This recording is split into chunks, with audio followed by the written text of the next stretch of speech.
Superintendency, Union 31, and Silver Lake Regional School Committee. Let's start with a roll call vote to open for Silver Lake. Jen. Here. Paula. Yep. Lucas. Here. Mark. Here. Jean. Here. And I am present here. Vote yes. All right, to open for Union 31, Caitlin Johnson, Yes. Lauren Laws, Yes. Tricia Arietta, Present. and I am present. I believe we have a quorum with one from each town. Well, two from Kingston. They're Okay. open. We're in session. So a reminder that this meeting is being recorded. And if anyone is intending to make an audio or video recording of this meeting, you should notify one of the chairs at this time. First up on the agenda, we have the approval of minutes from February 25th, 2025. I'll move for the Silver Lake side. Okay, we have a second? Second. Okay. So, this is a roll call, right? I think? No? Okay. All in favor of approving the minutes? Please Aye. manifest. Opposed? Okay. Is there a motion from the union? And a second? Second. Okay. All those in favor? Aye. Aye. Unanimous. Okay. District goals. So tonight, thank you. We'd like to share our progress as it relates to the strategy for district improvement and meeting our goals for the 24-25 school year. We're going to start with an overview of our major objectives, and then we have a variety of people here tonight who will speak to you with regards to our benchmark data and in terms of our progress with regards to student achievement. So for objective 1, this is probably difficult for you to view up there, but probably easier on your own device. In terms of measuring and supporting student well-being, K through 6 used the SABRS platform this year. At the secondary level, a survey to meet compliance with the state's tiered focused monitoring process was sent to staff, families, and students. And tonight, we will share some of those results with you. For special education, we implemented a post-IEP meeting survey to help improve our IEP process. Second step is being implemented for grades K through 8.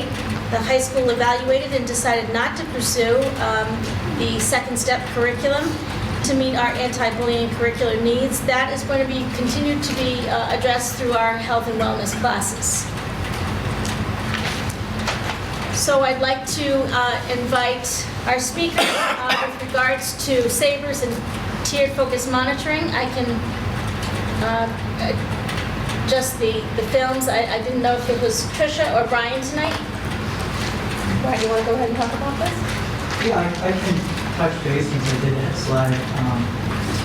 We introduced a SABRS SEL screener this year, which replaced the Panorama screener that we conducted, I believe, the previous 2 or 3 years. And looking at our first round of data from the winter, it categorizes students at the low risk level, the some risk level, and high risk level. And according to our RTI model, it seems like we're following that, a majority of our students are in the tier 1 level, SEL in that green area. We do have some students that are at risk for our classroom teachers, as well as some of our support staff.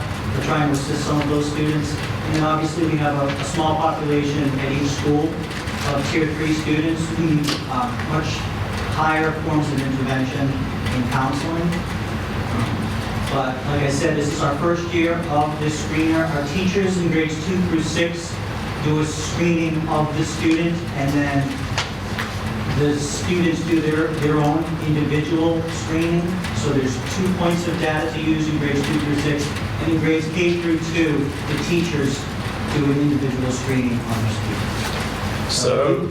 So when we talk about intervention, this is for possible behavioral issues. It could be a conjunction of anything. It could be behavioral, it could be emotional. Okay. It's kind of where the school psychologist comes in, or our adjustment counselor comes in Okay. to help those students in this.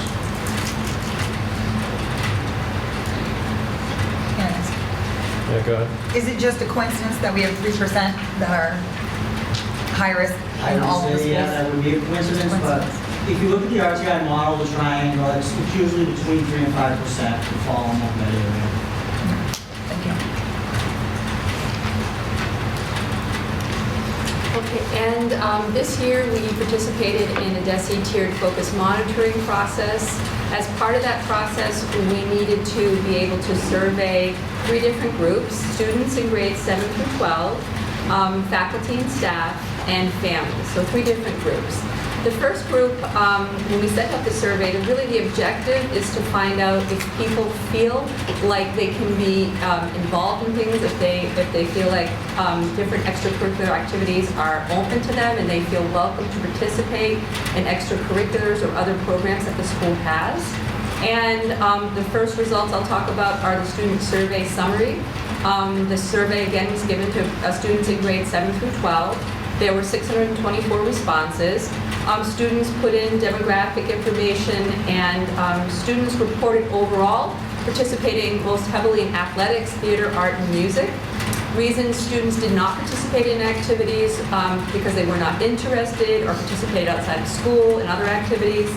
And some sports not offered but interested in, they put down boxing, pickleball, ping pong, figure skating, dance team, golf. Those are some of the things that the students reported. 92% of students felt welcome to participate in activities, and responses indicated students were well informed about activities, so they knew about what was happening as far as things that they could participate in. Faculty and staff. The survey for faculty and staff really asked them if they felt like they could also be included in extracurricular activities, if they could coach, or if they felt welcome to run a club or an organization or things like that. 83 faculty and staff responded. There were responses from all of the school districts. Demographic information was collected. Faculty and staff reported participating heavily in either coaching athletics or running a club, theater, music, or art-related activities.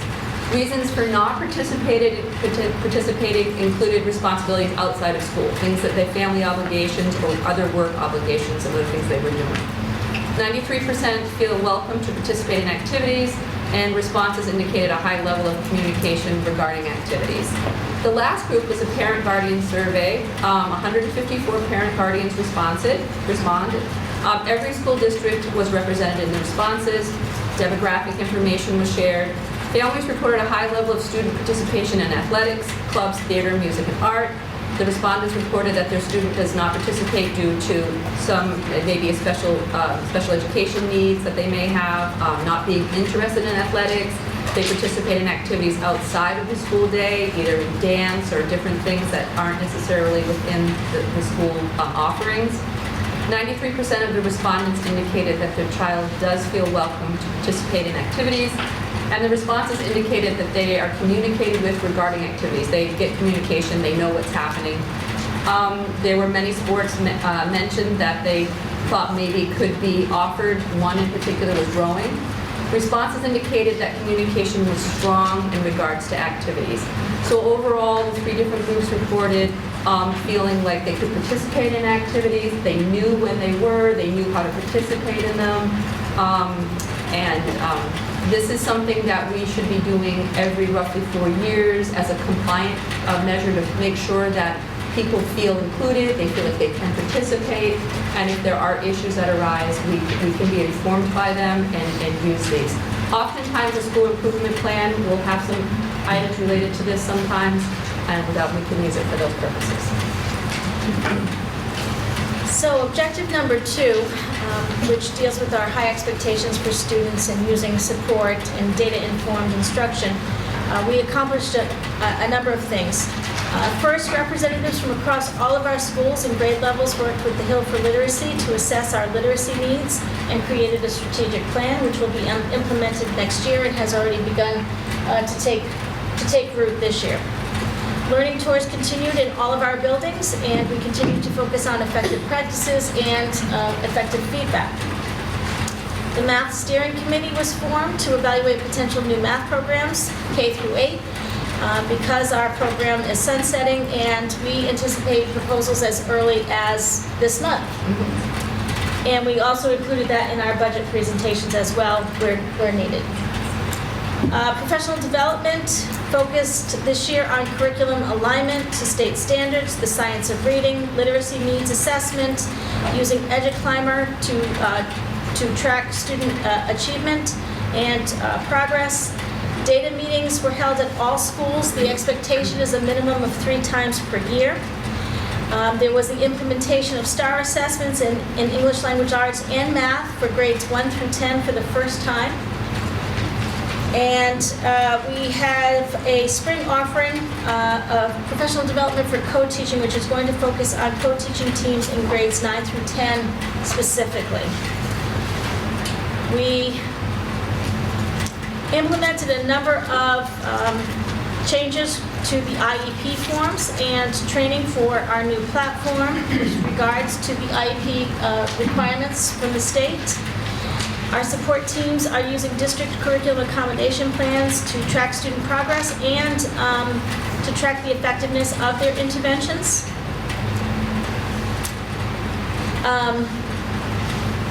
In addition, in terms of Objective 3, we've already spoken to the selection of a new math program. The phase 1 of the curriculum review cycle is underway for math, and next year we will begin for ELA. With regards to improving our structures, we updated and revised the strategies for district improvement every summer, and we present that to all of our committees in the fall. We provided a link to our professional development to support the goals for staff this year so that you can take a look at that. We continue to use the capital and budget planning process to fund district-wide needs. And we have begun aligning the chart of accounts to match the changes required by the state, and to support the structural changes that were required by the state as well.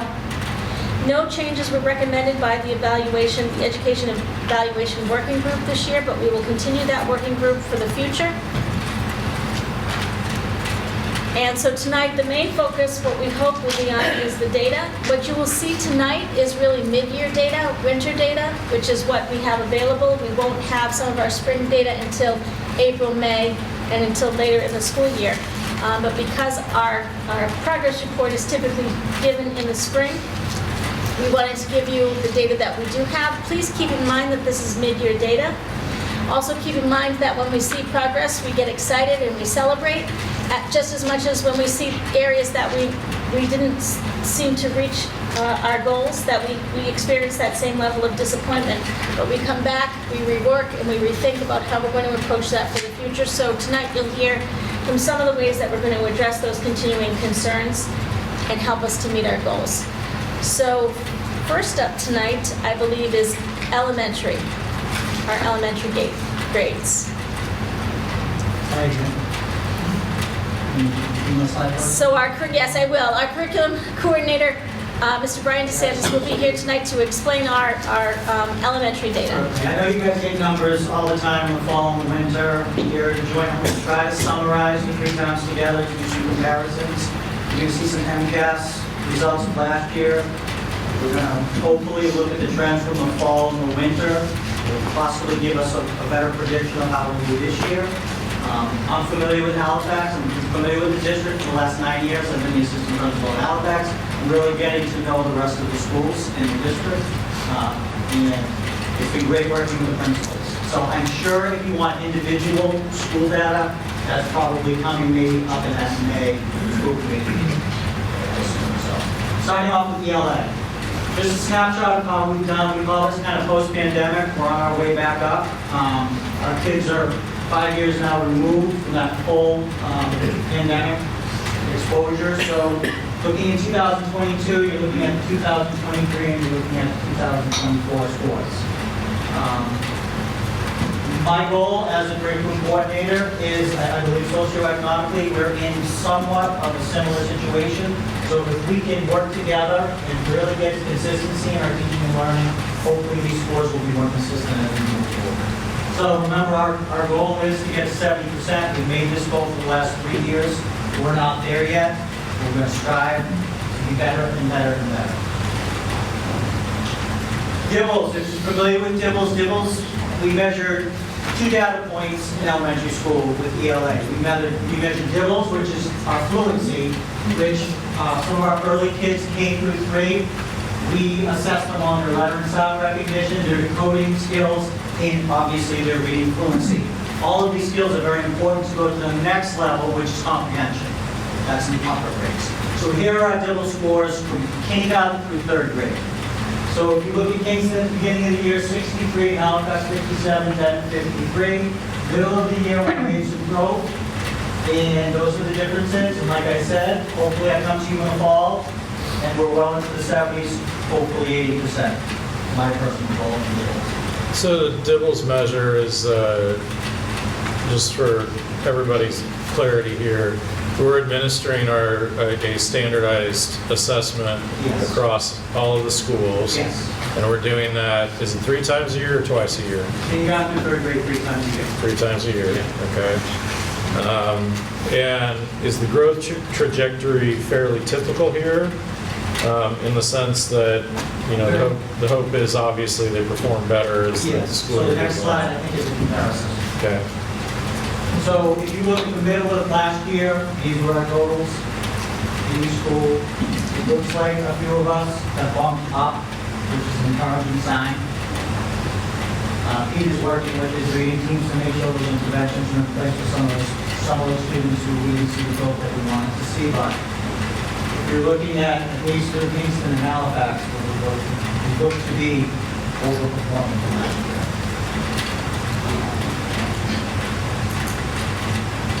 STAR, now we assess our grades 1 through 6 students on STAR, but we don't count grade 1 because they take what's called an early literacy assessment, which isn't a true comprehension assessment. So I'm keeping grade 1 out of that. We give them that assessment so they can get acclimated to the STAR platform starting in 2nd grade. So this is a true comprehension vocabulary assessment, grades 2 through 6 in the ELA. This is our second data component. So once again, if you look this year, these are our starting scores. You are seeing some growth. And like I said, if you compare us to last year at this point, next slide. Previous one, that was one. No, sorry. Go to the next slide. Sorry. One more, sorry. Next one. The big one. Next one. Going back.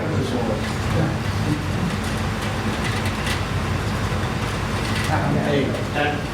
This slide can kind of show you where we were last year in this green. It even shows you that MCAS score where we were. In the fall, it shows you that comparison from 23 to 24, where we started, to where we were at the beginning of the year. It shows you this winter score comparatively last year to this year.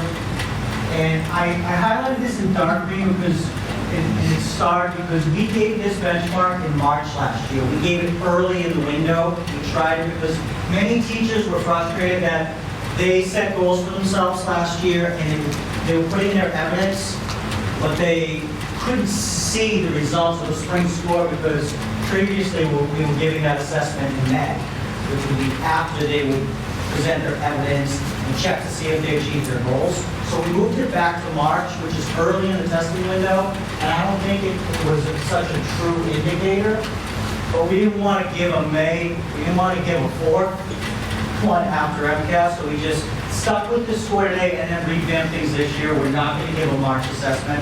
We feel that it's too early to really see the kids making growth. So what we're going to do, we're going to do that spring assessment in May. But if you compare Halifax, the spring score, if you want to use these two or whatever, the MCAS scores, they're pretty comparative. This was a dip. This is something that I noticed. And looking into this score, Kingston's writing took a real hit last year. So we've identified writing as something to improve upon in Kingston. So we're going to try to hopefully get that score well up. And these are some of our action steps that we have. I've been working with Dr. Prue, Dr. Clifford, and obviously the principals to come up with a plan.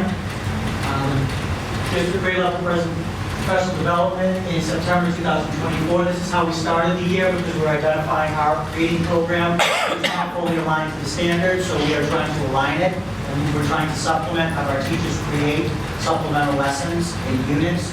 We try to align our curriculum.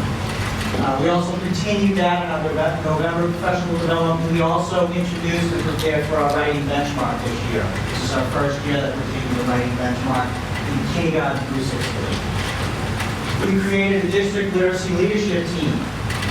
And we conducted a literacy needs assessment this year to identify our strengths and obviously areas to improve upon. We also have a literacy action plan that I believe you will see the draft up very soon. That will be a priority next year to implement that action plan. And then we obviously always want to continue to analyze assessment data and target specific reading fluency and comprehension. Moving on to math. There's really our in-test scores, once again, I'm introducing here. Kingston looks like it's plateaued a little bit. They're at 48. We obviously want improvements there. Halifax looks like it went up a little bit. You already know probably some of this data. And it looks like Denton kind of is staying steady there. So this is our kind of gauge of where we were. Here's our STAR data. We have one data point for our benchmark data for math, and that is STAR. If you look at our fall scores this year, we're in the 50s, the high 50s. If you look at our winter scores, looks like Kingston is plateauing. It looks like Halifax and Clifton made some gains there. And then if you go to the next slide.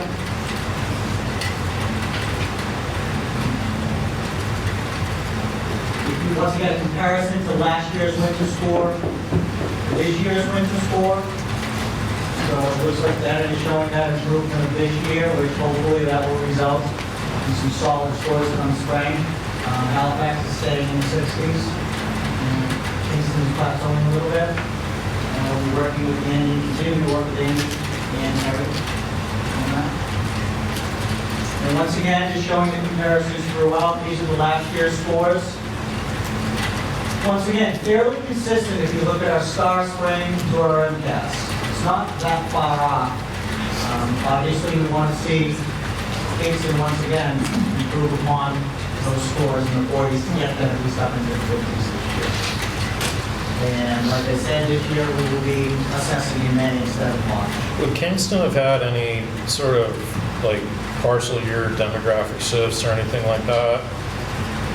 Just it seems in both writing and in math, it seems interesting that their disconnect is kind of big between STAR and CAS. I think there's variables anywhere, but I'm the data person that the numbers are the numbers, and there's variables everywhere.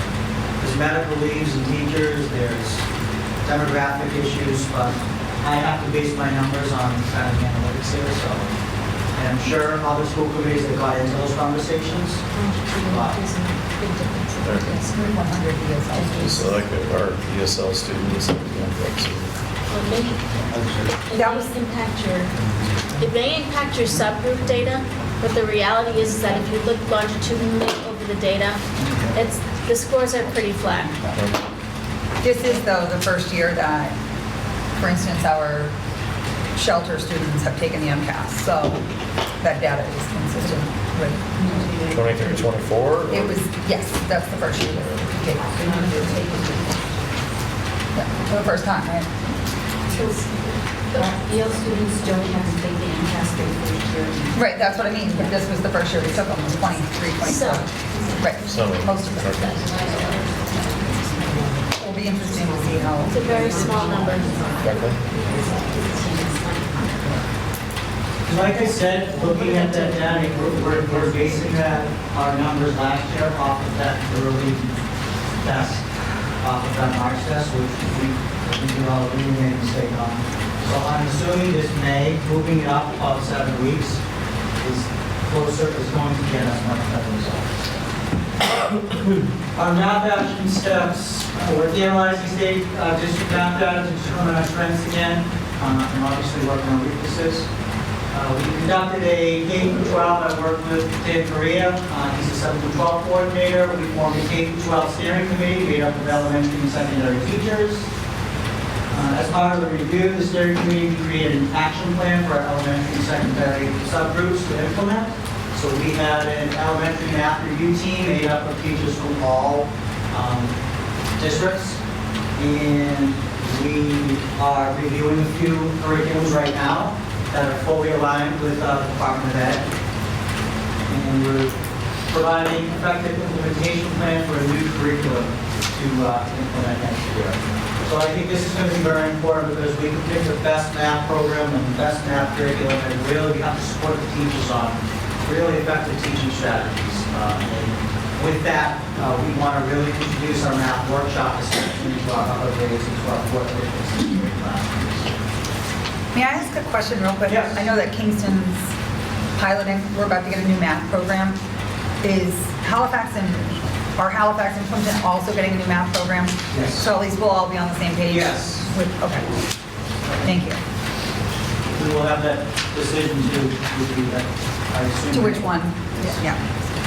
Science, that third area that the state assesses us on. Basically, I have one slide here. I don't have star science, but I will discuss possible assessments in the future. We're kind of all over the place here with our assessment.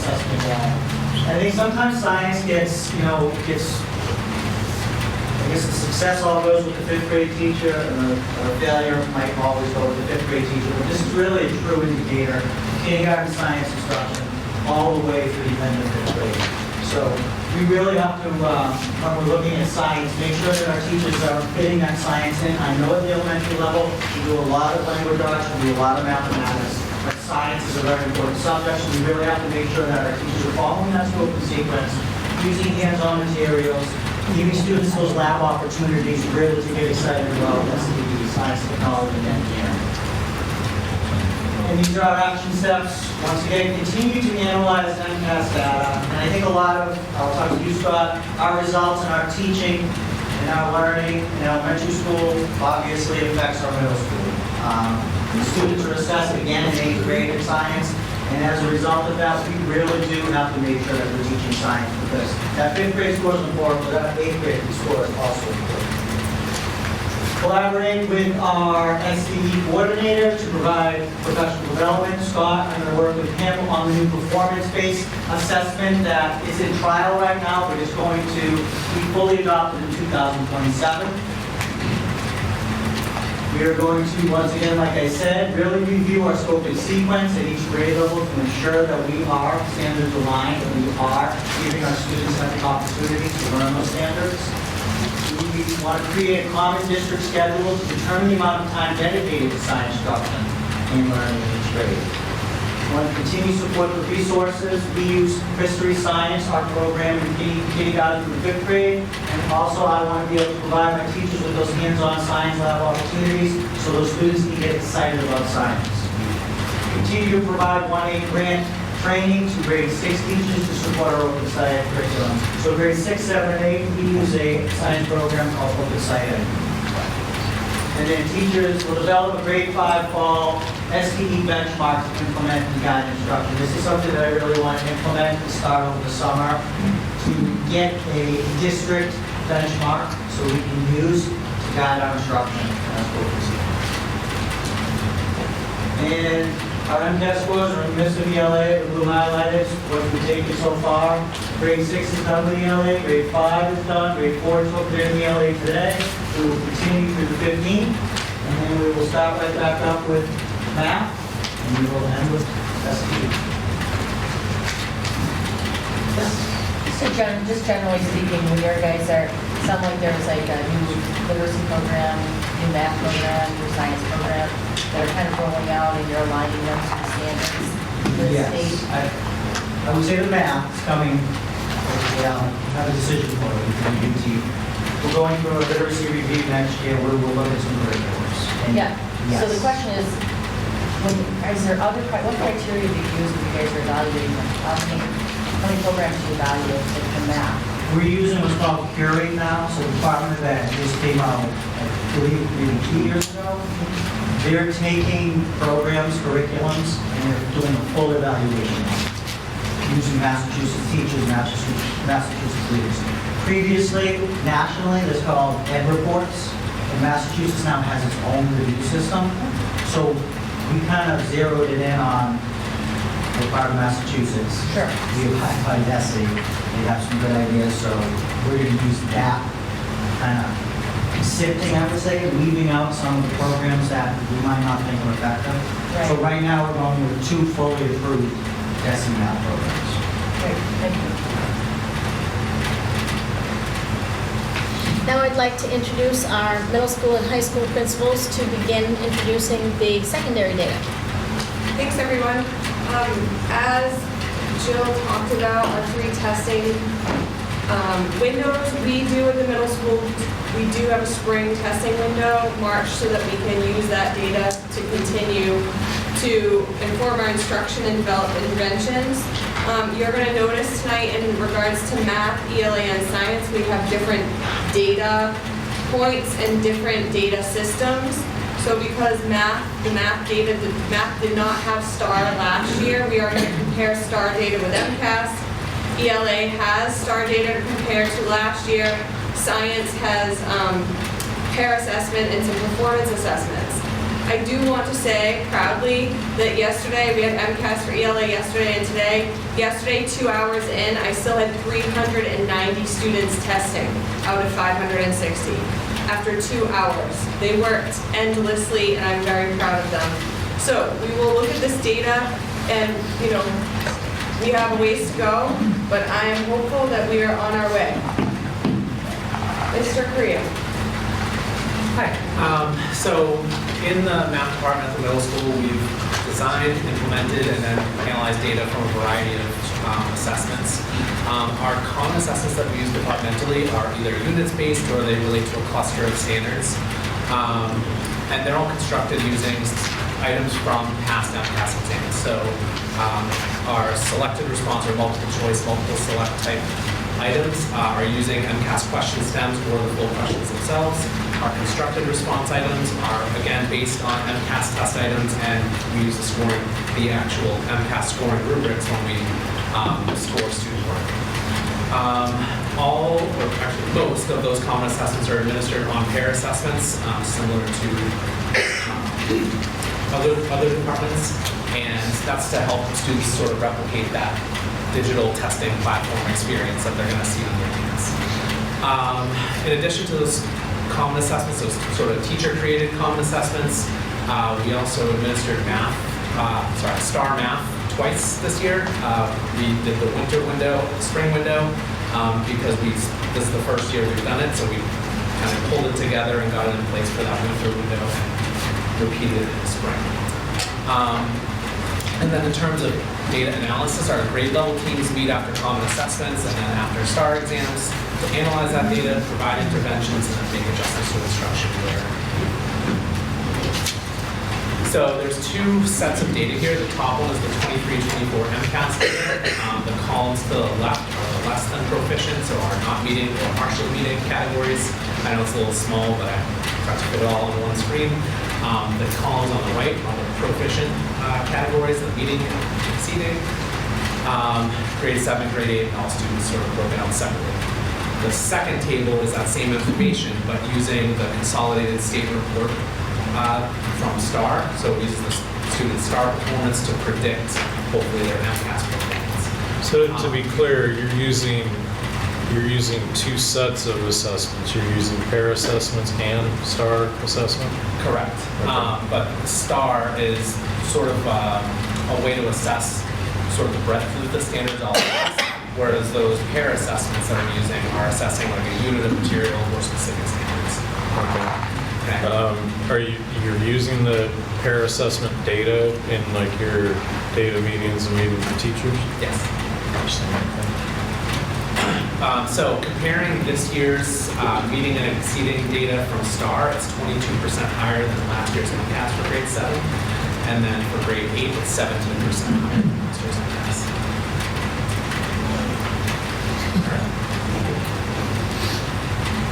All right, hi everybody.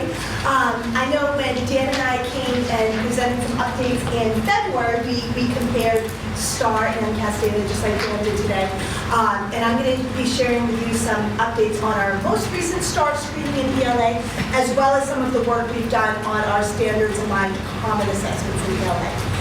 For our middle school ELA, we have so far this year given 2 of 3 common assessments that have been developed and administered to date.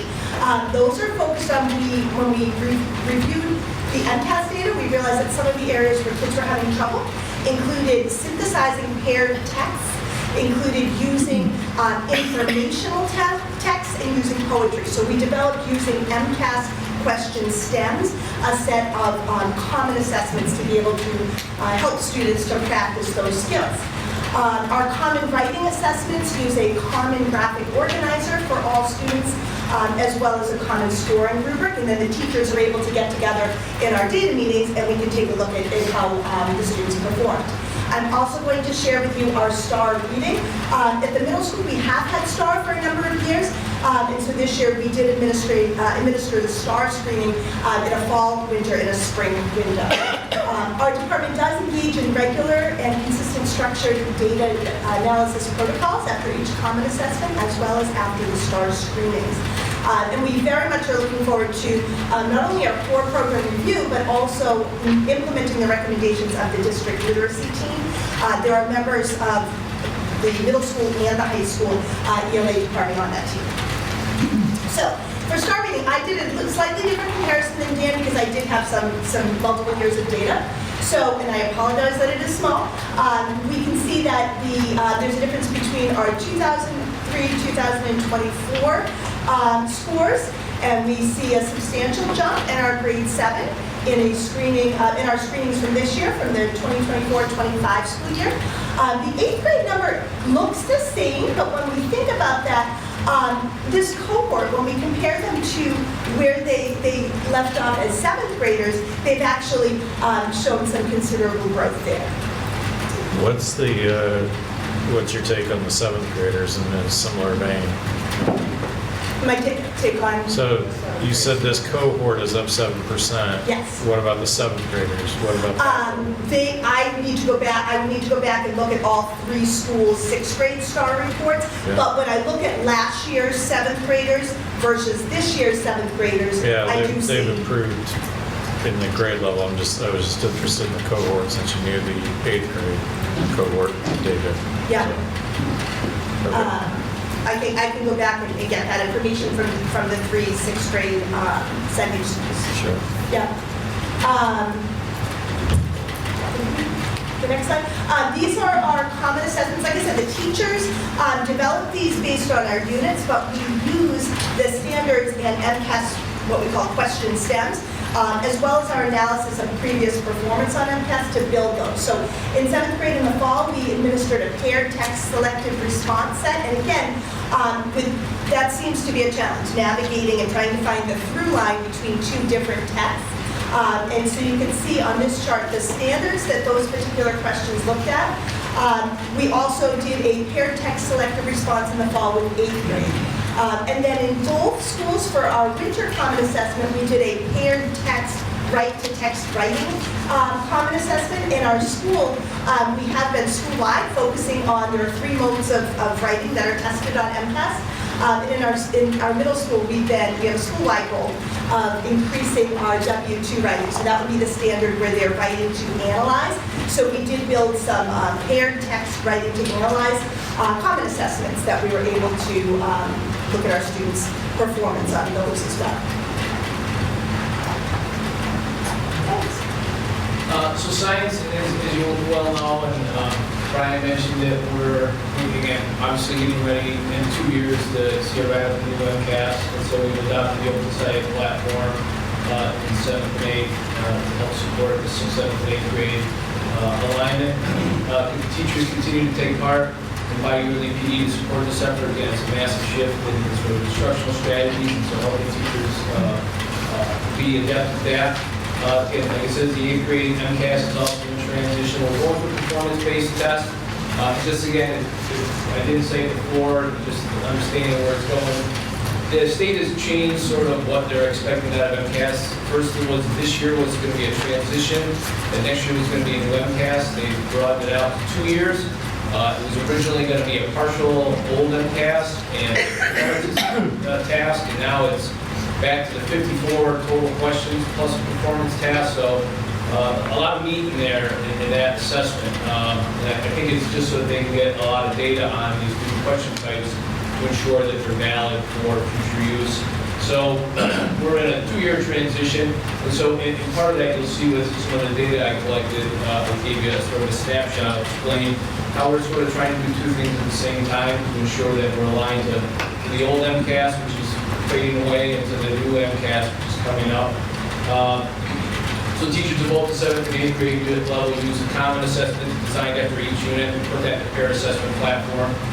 Peer assessment was the old edge elastic. It's really good because it's got the technology enhanced questions, but they're vetted, so you can either pull direct MCAS questions or vetted questions that they put metrics on that are really asking the question and that align with the standard.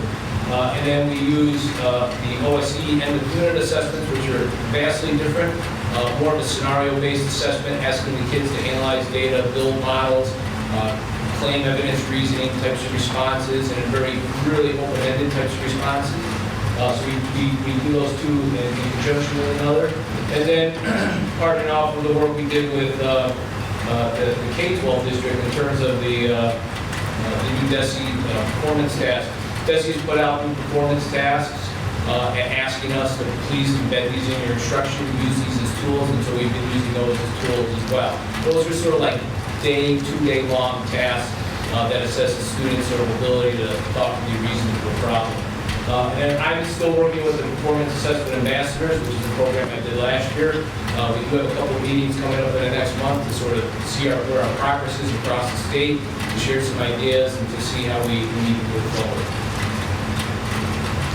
So this is a snapshot of our most recently completed OSE unit in 8th grade. It says unit 7-2, don't worry about that. It's an 8th grade unit. On the left is the peer assessment, and I just pulled out one snapshot of data. In the high school snapshot, you'll see another piece of data that ties directly to standards. But this is an overall look at students, and we have to set a level that's easy to do in peer assessment of C's, B's, partially meets, and below proficient, sort of aligning that to the expectations or the criteria in MCAS. You can see where we landed there. And then this is a OSE end of the unit performance assessment. So again, this is one that the teachers are really new at delivering. And so what we've done over the past 2 years of putting these together is pull them down and then look at rubrics, a shared rubric, and we grade these. So the grading doesn't show a performance level, but it shows an overall grade level score, and that's similar to every single teacher. So all the teachers grade the assessment on a shared rubric, set of expectations both in terms of content that's aligned to standards, but also performance tasks. So could they analyze data? Could they write a CER? Could they build a model? So those strategies as well. And so since we're still in the infancy of ensuring that those are embedded and that we understand the measure we're doing that, we didn't have anything to compare to last year. This is the second year of developing this. We're going to take this data from this year, use it as a baseline, to then make a comparison for next year's state round. In regards to social studies, I told Ms. Green that I would present her slide because there's no data yet. 8th grade is the lucky ones that take 4 MCAS. So they will be taking the civics, social studies MCAS right after April break. It will be the first operational one this spring, but we did pilot it as well last year. They will be making those standard settings and figuring out what proficiency means after this test in the spring. And then on the next slide, it just shows all of our MCAS dates for this month and next month. Real quick. So at the high school, we continue to develop common assessments using department meeting time. And this year, as I stated earlier, we were lucky enough to support Dr. Clifford to introduce STAR testing for 9th and 10th grade in math and ELA. So our coordinators will speak a little bit to that. Right. So I'm not going to rehash the same things that I already said to the middle school. That doesn't seem like a good use of your time. So we'll just skip ahead a slide. So this is comparing the two screening windows, winter and spring. And we did notice a little bit of a dip in the meeting exceeding expectations categories. And so what we're really trying to do first is figure out like possible explanations for that, but in the short term, figure out what can we do with the students that we have in front of us. So the major thing is we're using the... Oops, sorry. That's okay. We are still using the data to inform instruction and provide interventions where possible, but we're also leaning heavily on that common assessment data to try and identify the areas that students need help most. And providing targeted practice based on that data, and then in the lead up to MCAS, really emphasizing the importance of doing their best and having that perseverance that we're seeing out of our middle school students right now. And continuing to provide practice and preparation as we lead up to that lead. Okay.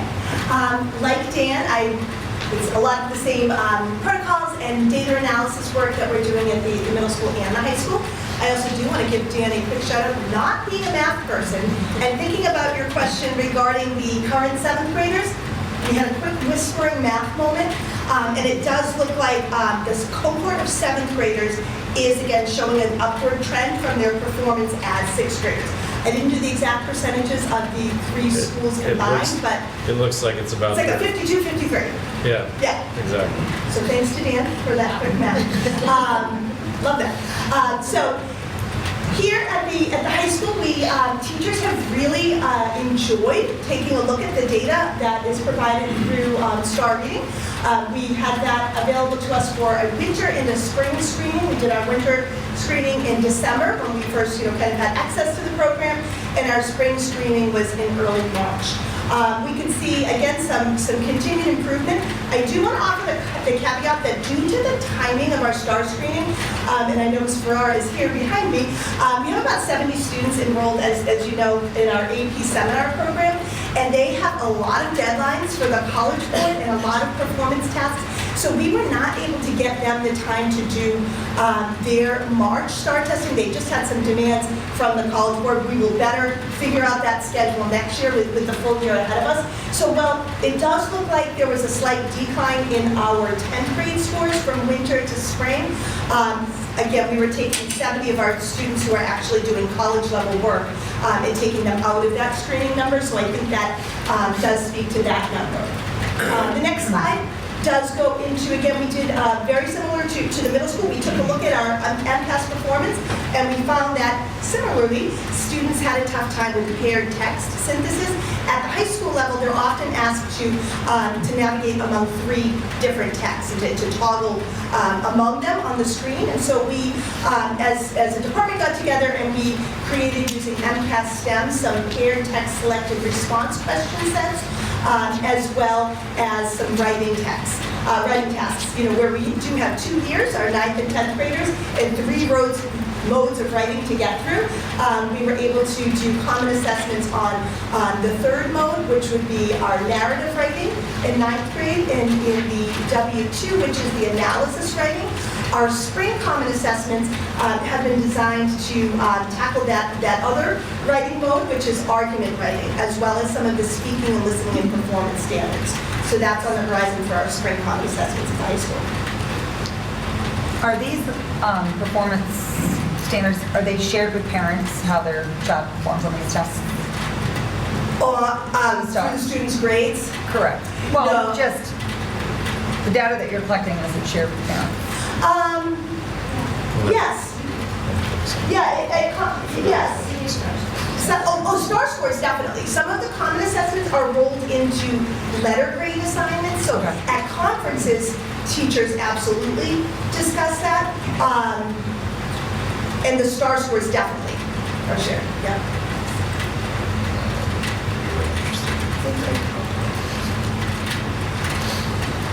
All right, math science. And so just again, to fill you in, there is no potential change to the MCAS at the high school. It's the MCAS 2.0, and that's the way it's going to stay for a while until state surprises us and changes it. What we do here is we have in the unit common assessments, again, using peer assessment as our tool. I think we have about 6 total assessments. We also have a fairly comprehensive midterm, and I don't like to call it final exam, but it's a bigger peer assessment that's due at the end of the year that sort of includes the comprehensive look at the second half of the year. So the data you'll see here includes representative unit assessment from before the midterm, as well as the midterm. The midterm assessment, it has no trend. I came into the department meeting earlier this fall and watched them eviscerate last year's midterm that they gave. So we decided that not a good idea to compare those two. The reason they did that is they didn't like, after we thoughtfully looked at that assessment, they wanted to change a lot of the questions, the way they were asked, what they were asking, how they aligned to their own instruction. So it just showed me a good sense of a lot of good feedback that they get from it, using that to make changes that were better aligned with what we want, what our instruction is aligned to.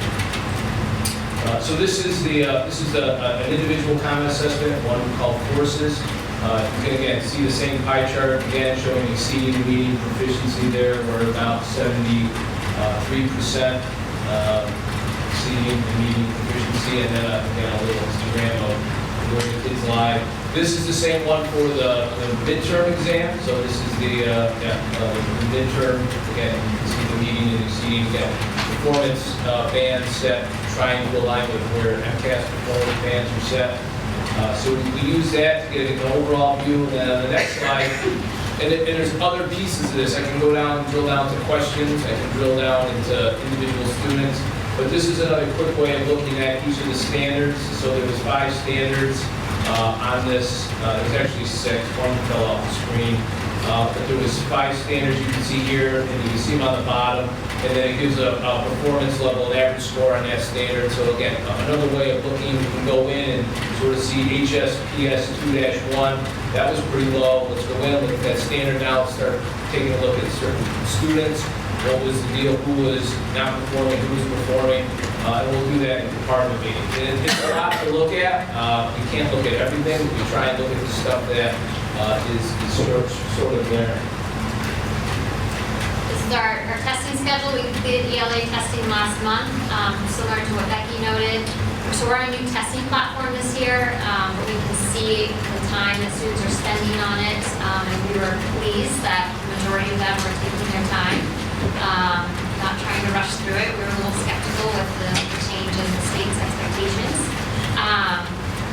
We will kick off our math testing in May, and then our science exam the first week of June. So I'd just like to conclude by thanking everyone for their presentations tonight. We have done a lot of work over the past few years, but especially in the last year in terms of becoming more comfortable with looking at the data, comparing the data. And I think what's exciting about the data now is that we're seeing breakthroughs in areas. What you will see in each of your home districts is much more detailed data by grade level and subject area, where you'll see some exciting successes and reasons for grades or departments to celebrate, and then you'll see areas where we continue to struggle. What I like about that data is that it shows that our students and our teachers are capable of meeting the goal. We will get there, and people are becoming more comfortable with sharing what works and what that should look and sound like in a classroom.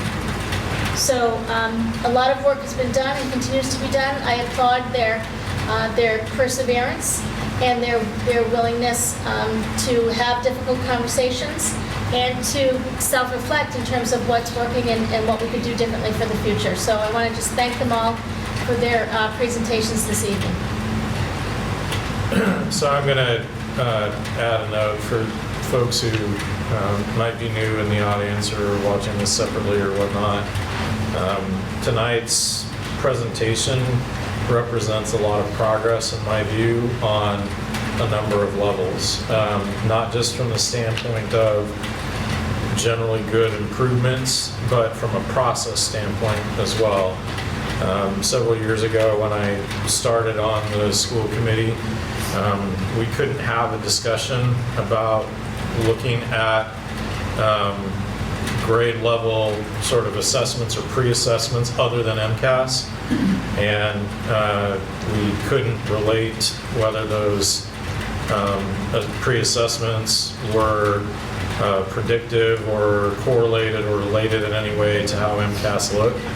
So the fact that we're able to do this now and to have, real increased data proficiency and data-driven discussion, I think is really, really good progress. And obviously, I think it's turning up in the numbers as well. It's pretty clear that the spreading of that is getting down to the levels where it really needs to. So thank you all for that. I recognize that's a lot of work behind the scenes. It's a lot to do with curriculum coordination. That's a lot to do with data coaches. That's a lot to do with individual teachers all getting together and catching up and sharing notes and things like that. So really appreciate what we see here. Gordon, maybe you want to make a note, it is 7 o'clock, but we're Yes. wrapping up the joint meeting still, and then it'll go right into the regional meeting. Yes, we have 3 hopefully quick agenda items left for the joint meeting, and then we will go into the Silver Lake meeting. So, joint meeting schedule for FY26. So in your packets tonight, you will see a proposed joint meeting schedule. On that schedule, there are 3 proposed dates similar to this year. Once again, we are recommending an online November date and a February date for the joint committee to review shared costs, and then an April meeting, once again, for an opportunity to give an update on progress for the year. And also, just to piggyback on what Dr. Brew just mentioned about the November meeting, that will also be the curriculum presentation, the special education presentation, as well as the technology presentation. Yes. Instead of individual meetings 4 times over. So, Thank you. is there a motion from the union to accept the dates as presented? I will make a motion to accept the joint school committee dates as presented. Second. All those in favor? Aye. Aye. Do we have a motion from Silver Lake to accept the dates as presented? So moved. Do we have a second? All in favor? Aye. It's unanimous. Let's talk about the exit interview discussion. So I'm not sure who asked for this to be on the agenda.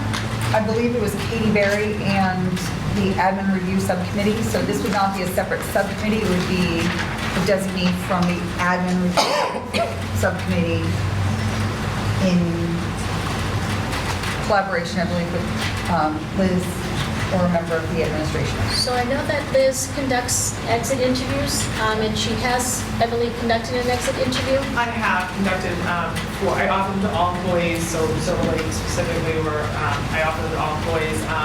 This year, I have conducted 2 total. I offer them to everyone. I take their feedback, I use them. I have one scheduled for the future as well. But that is the current status of exit interviews. I think we were, I'm sorry. Oh, no. I think where we were coming from was school committee representatives or admin review representatives doing a separate exit interview with the senior staff of the district. That's where I think we were coming from.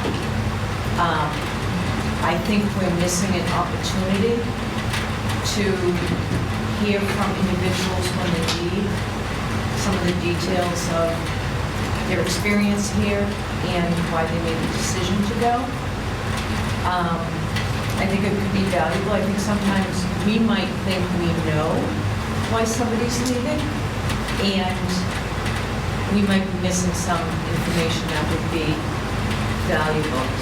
And I know at least one individual who's left over the last couple of years who did not have any kind of exit interview and thought it probably would have been important, not important, but they would have entertained having an exit interview.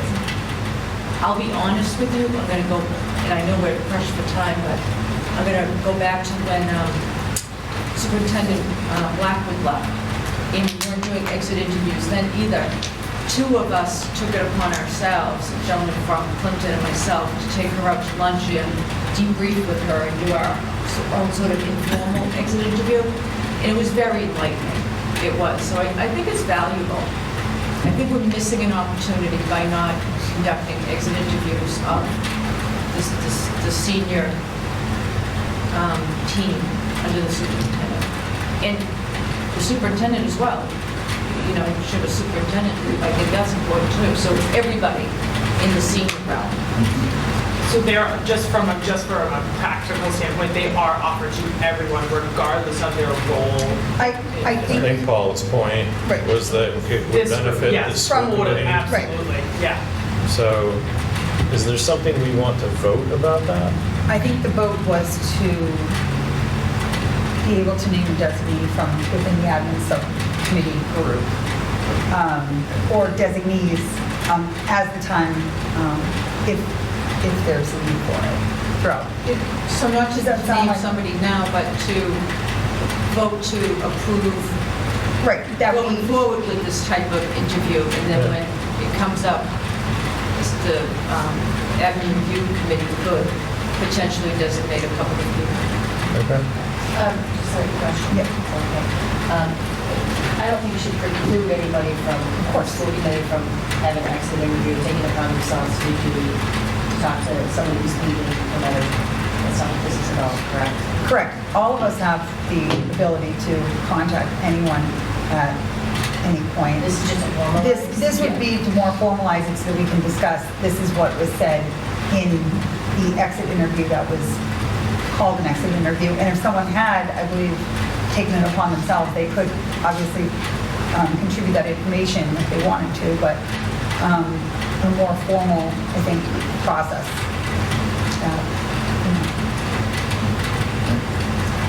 I think it's a great idea to have the admin review committee have the authority to do that in a little bit of an official capacity, and to have them designate those that are conducting, have the bandwidth and time to do that within the subcommittee. Perhaps we have job descriptions for all our subcommittees. We could add that to the list of bullet items that admin review representatives would have. That's their responsibility. So would we be voting tonight then to make it the responsibility of the admin review committee to appoint a person or persons to conduct exit interviews with departing senior district officials? I think that sums it up, because I think it would just formalize that we would actually have a process in place instead of us questioning every time someone leaves, if anyone's conducted it, with respect to our HR director from a school committee perspective. So, I think I don't feel like- Right. Right. Informal. Right, yep, absolutely. All right, well, from Silver Lake, do I have a motion then to instruct or empower our admin review committee to appoint a person or persons to conduct exit interviews with senior departing district employees? That's just in front of the amendment, just to make it an overview. So it's, So amended. So moved. I'm sorry. Lucas moved it. Luca moved it. It was It's to- friendly amendment to make it a. To make it a formal interview, so as not to preclude informal interviews. I mean, other school district, other committee members might say, I would also like to meet with said person, but. I'll second Luca's Okay, motion. so Lucas moved, Mark seconded. Any further discussion? I'd just like to say maybe the word annually could be added, so that basically when the admin review committee organizes, that's when they would designate their person, Okay, I assume. Mark is wishing to amend. Seems so amended. I would say just leave it to Okay, maybe somebody. never mind, yeah. I'll withdraw my motion to amend. All right. Any further discussion? Seeing none, all in favor? Aye. Is there a similar motion from the union? I'll make the motion to have the same motion meeting. Second. Second by Tricia. All those in favor? Aye. And then legislative update, Jason sent, forgive me for reading his message, but I will read it. Jason has parent-teacher conferences tonight. So Yes. he's not in attendance.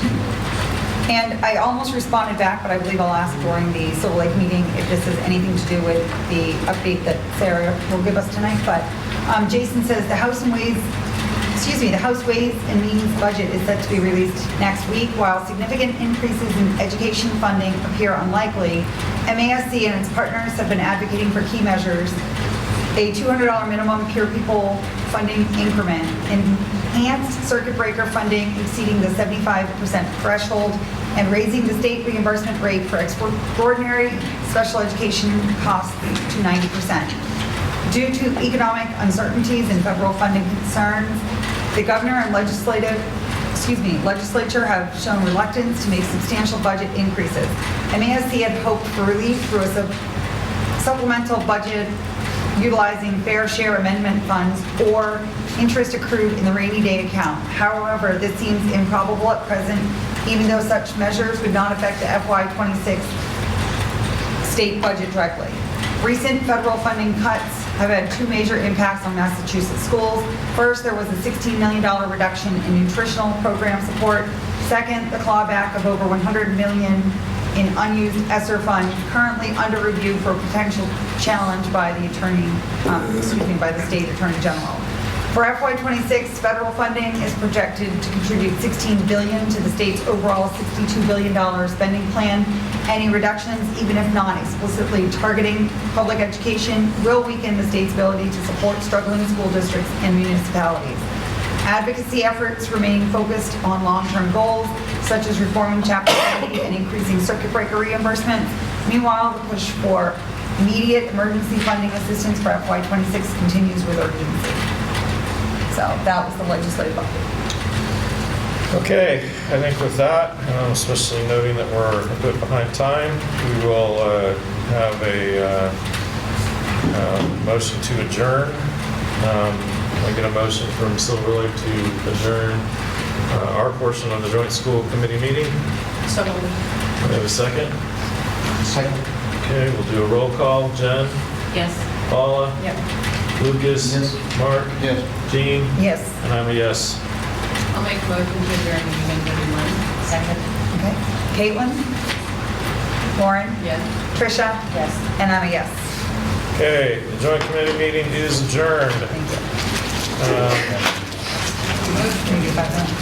Why don't we take a quick 5-minute break for water or whatever.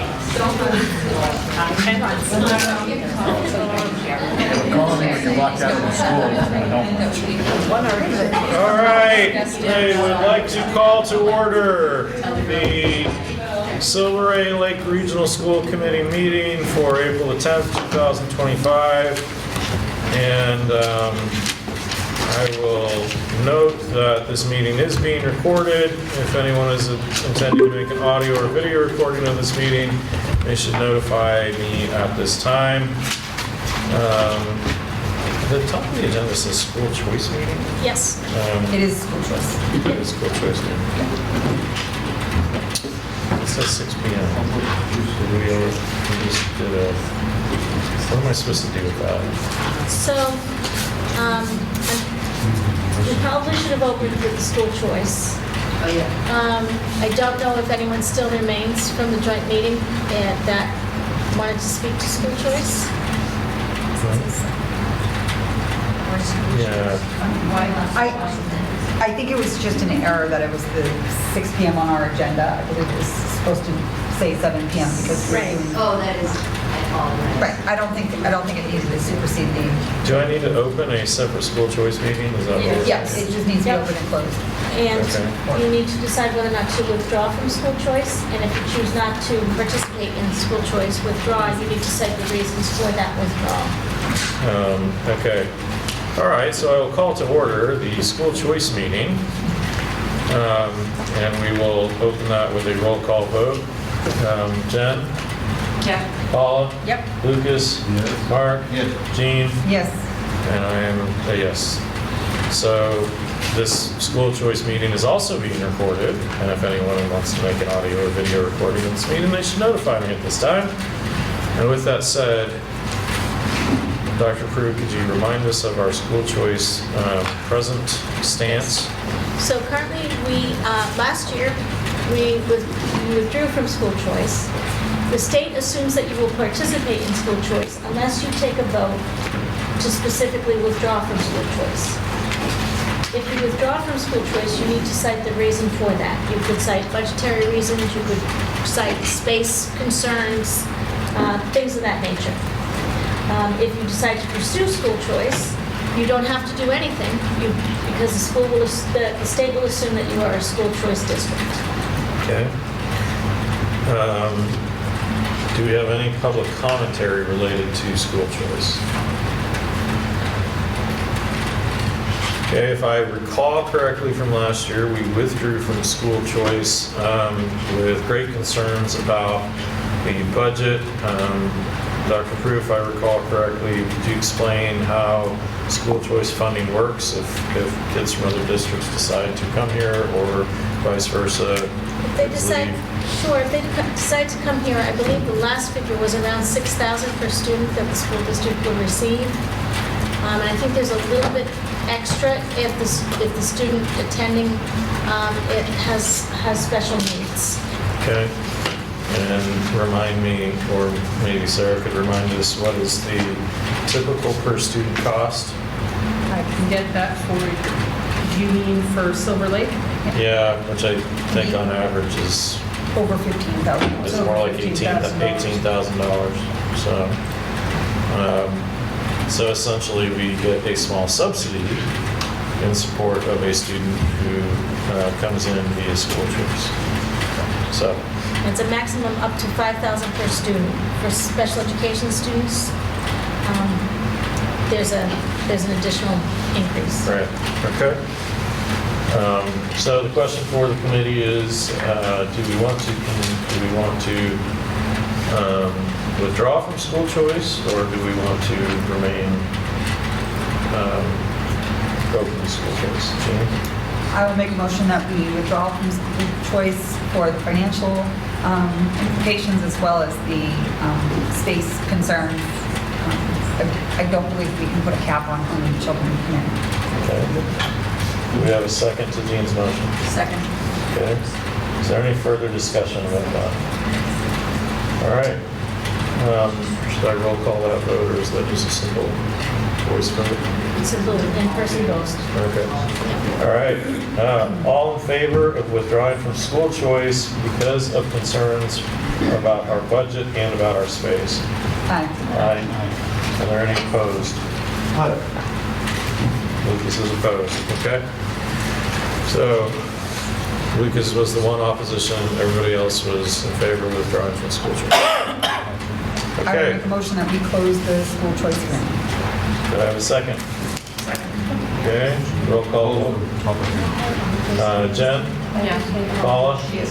Lucas? Mark? Jean? Yes. And I am a yes. And with that, we,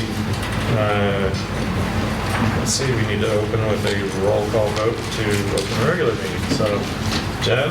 Yes. Paula? Yes. Lucas? Yes. Mark? Yes. Jean? Yes. And I am a yes. I've stated it before, but I'll state it for the fourth time tonight. This meeting is being recorded, and if anybody is intending to make an audio or video recording of this meeting, they should notify me at this time. Do we have any public participation? Seeing none, we'll move to student recognition. Do we? I feel like I saw a note that we might have to move to student recognition. Okay. Okay. I could be this slow. Yeah. I can do it in order. Yes, sounds good. Okay, let's go to approval of minutes for March the 6th. Do we have a motion to approve the minutes of March the 6th, the meeting March the 6th? Motion to approve minutes from March 6th. Okay, Second. all right, any further discussion? Seeing none, all in favor? Aye. All right, let's talk about the middle school resource officer, because after we voted our massive budget and all that tremendous discussion, the town looked up and said, could you please add 22% for benefits? So, Sarah, Dr. Prue, could you explain, please? Yes, so we had received a request from the chief to consider, for the school committee to consider funding the SRO at 0.8 FTE for the upcoming school year out of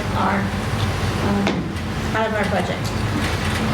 When I sent the intermunicipal agreement to the town administrator asked if for this year only, we could pick up the cost in that $80,000 that we've already allocated because for benefits, because it was not included in their town budget. The additional cost, according to the town administrator, would be an additional $18,667. So, if we have to vote that in, does that also mean we have to vote the entire budget thing all the way over and the assessments all the way over? I defer to our finance director. Correct me if I'm wrong, I can't find that email from the town manager. He said in the email that the patrolman wouldn't be able to start until later in the school year. So I think part of what kicked this off is I had asked our attorney to put together an intermunicipal agreement so that we could have something in writing about what was going to happen. And once it came in writing, then some questions came back. So what the intermunicipal agreement that we had sent said was that we would pay $80,000 at $10,000 a month, because that is what we were asked and that's what you voted on, the $80,000.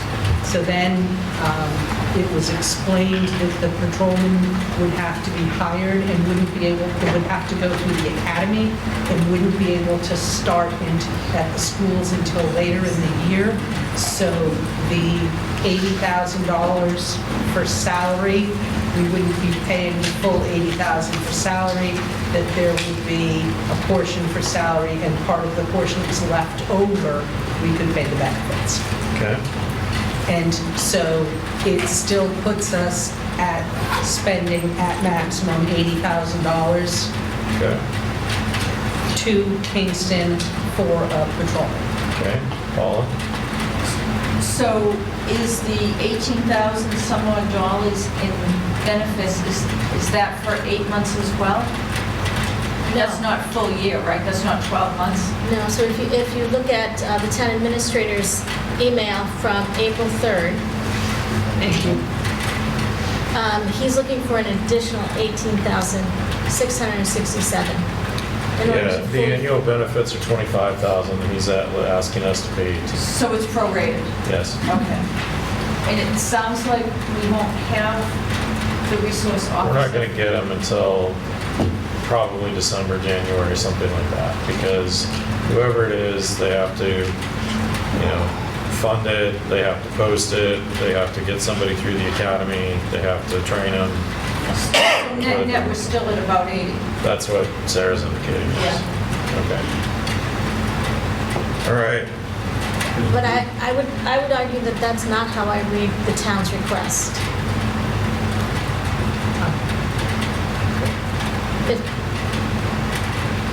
Silver Lake would find an additional $18,667. Doesn't sound like that mathematically, that's what Yeah, he says Silver Lake will find. I don't have the We'll fund up to $8,000 monthly of the SRO wage costs for the 10 months.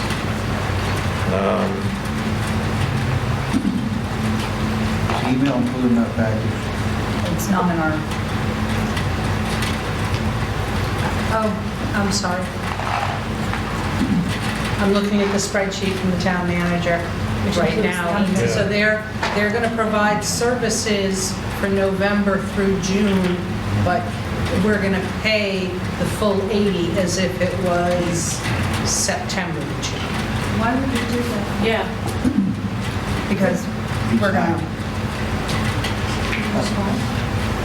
the benefits is an additional cost. It would have been closer to 100,000, but because it's a prorated amount for the salary plus the But benefits. they're asking, why would we pay 10 months of service for 8 months of service? Agreed.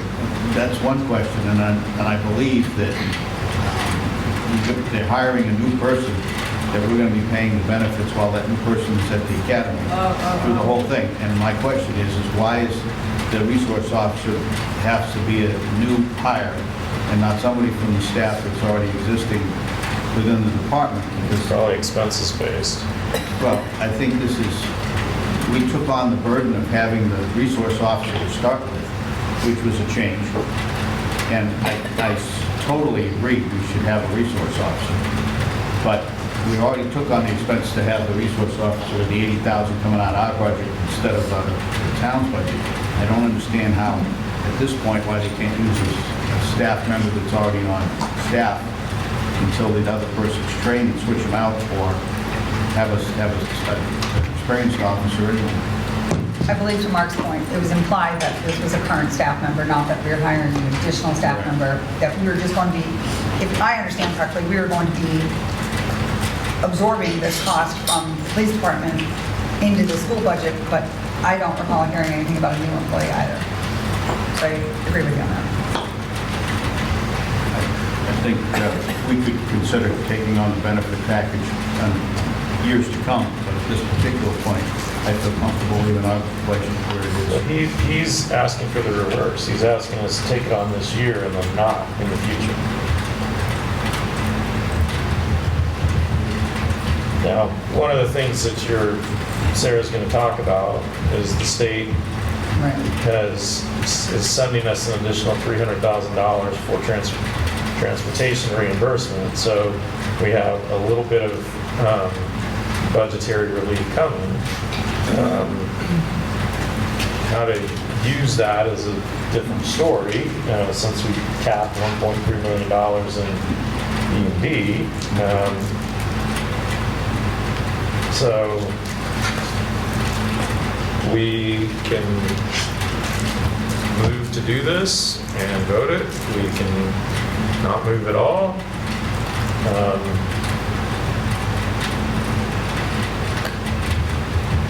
I feel like it was a bait and switch with the position, and I'm not It doesn't feel great. I'm not accusing our administration. I think that it wasn't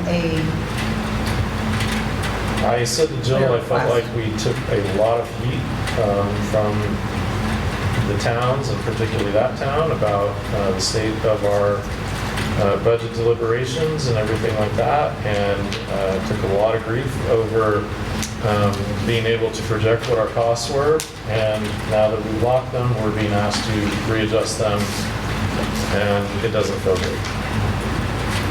But I don't know that the feeling of that is enough to warrant not moving forward and doing it.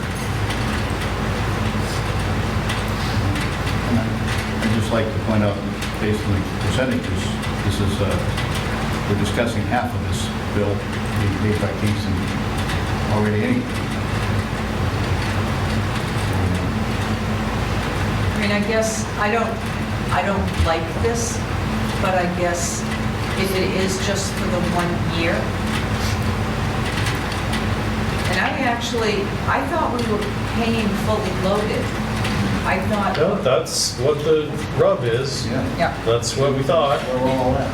But even before That's why that, I Jane thought. says- I actually think that they told us that they were going to pay the benefits. Yes, they do. They did? Like, that was part of the discussion that we had Yeah. about absorbing this position, was they would cover the benefits and the last of the, because it's more than a $80,000 a year position. So I believe there was a split there that we were told. But in full fairness, the police department was looking for an override that they didn't get a vote for from the board of selectmen. So it looks like they're still trying to trim things off that they can pass off to other departments, if you would. But I just want to make it clear that while I'm not against this position, I think that was kind of a crafty thing to do after we've already finalized our budget. Took a lot of scrutiny about our budget, and now we're adding another. Which came with no, like, I'm sorry to ask you for this or anything like that. It was, can you do this? It's a long stretch. I don't think he expects it is.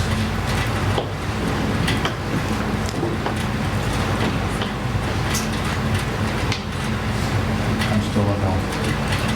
Sarah has her. Sarah? So could the school committee agree that we would pay up to $80,000 for salary and benefits for the officer? I mean, that's already agreed upon. It's agreed upon. I that's think where already we're written. upset is it's not even a full year that we're going to get this employee. And now a portion of they're asking for- the salary Yes. is going to be Raise the benefits. price and cut the service. Correct. There you go. It's a bait and switch. I think it's unfortunate. Getting shortchanged 3 months of. Can I ask that we table this vote about the 18,000 until Sarah's presented about the financials a little bit later? Yeah, we can do Is that that. more fair? Sure. Since we have some relief coming, $300,000. Okay, we can do that. Principal Coet, you're up. Thank you. My update was MCAS information, so I'm all set. I'm going to pass it on to Ms. Gill. All right. No donations or field trips or flyer requests or anything? Nope, the talent show is Wednesday at 5 o'clock if you want to come see the joy. That's all I got. Beetlejuice was great. Thank you. It was adorable. Thank you, it was. They did a nice job. All right. Principal Gill? I'm not as quick, sorry. So I wanted to provide an update on our Bell Schedule trial. We're coming into the end of week 2 of trial 1, and I just want to give kudos to our staff and our students.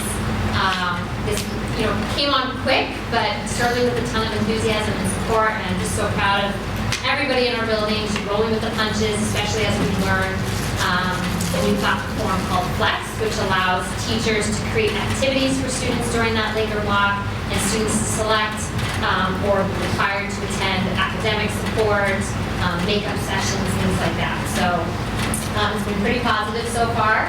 After spring break, we will start trial number 2, which will be a shortened later block that will happen every Wednesday, and then we'll do some surveys and do some digging to determine what we think may be best and hopefully make a recommendation for next year. I'm super excited tonight to share with you that the work of Scott Farrell, our school was awarded a $47,000 grant for Project Lead the Way for biomedical science, to provide professional development and training for our teachers, infrastructure, and help us develop a solid biomedical pathway for students. Scott, this is your baby. Do you want to add anything else to that? Yeah, and it's just, again, this just kind of partners off with Project Lead the Way, engineering stuff we're doing so as well. We have a really solid pathway there. We have a capstone class senior year, which kids do then a research on. This will lead into that as well.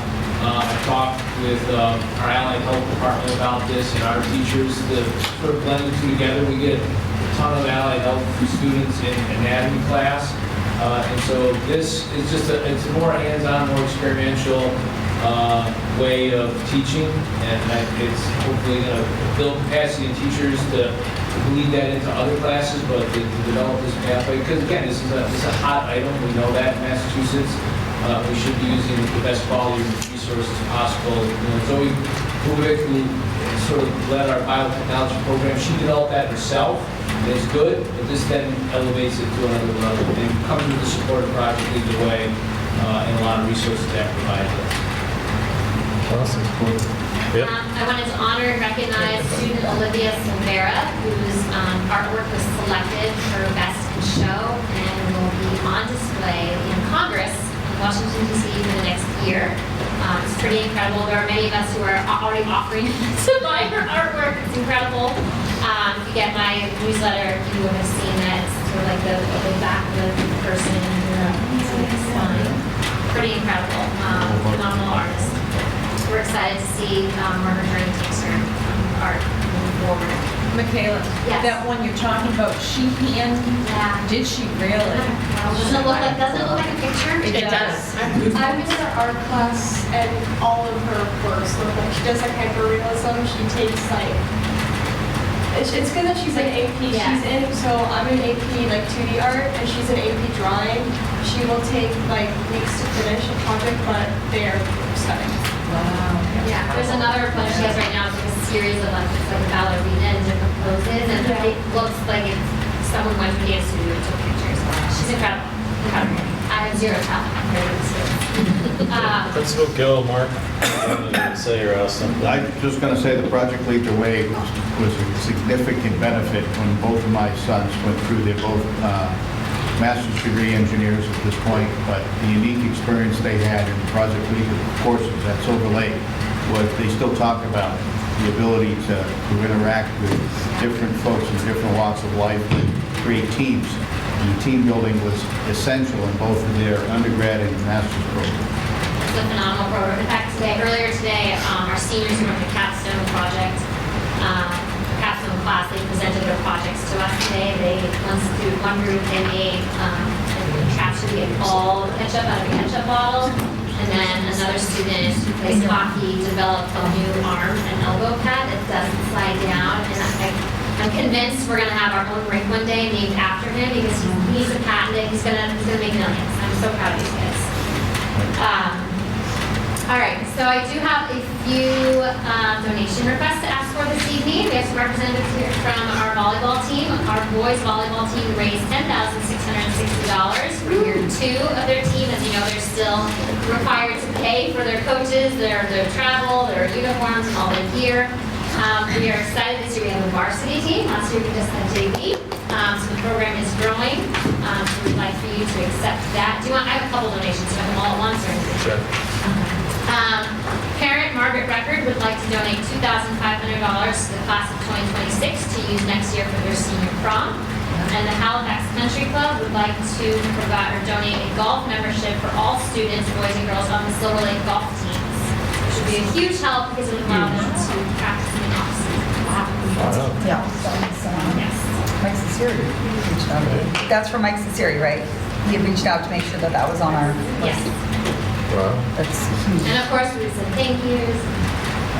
So those are the 3 that I have. Volleyball, junior class 2026, and golf.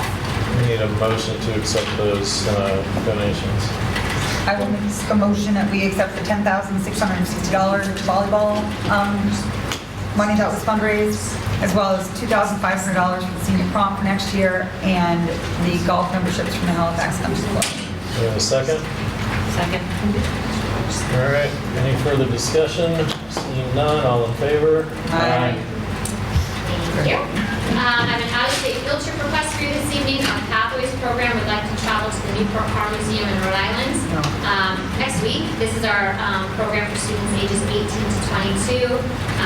This would be to help develop community access, social skills, community safety, planning for trips, and traveling out of state, as well as in life skills.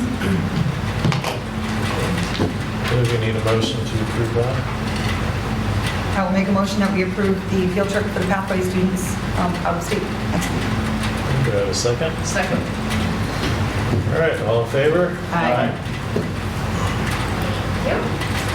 We have our student handbook changes for the 2025-2026 school year in the folder for you.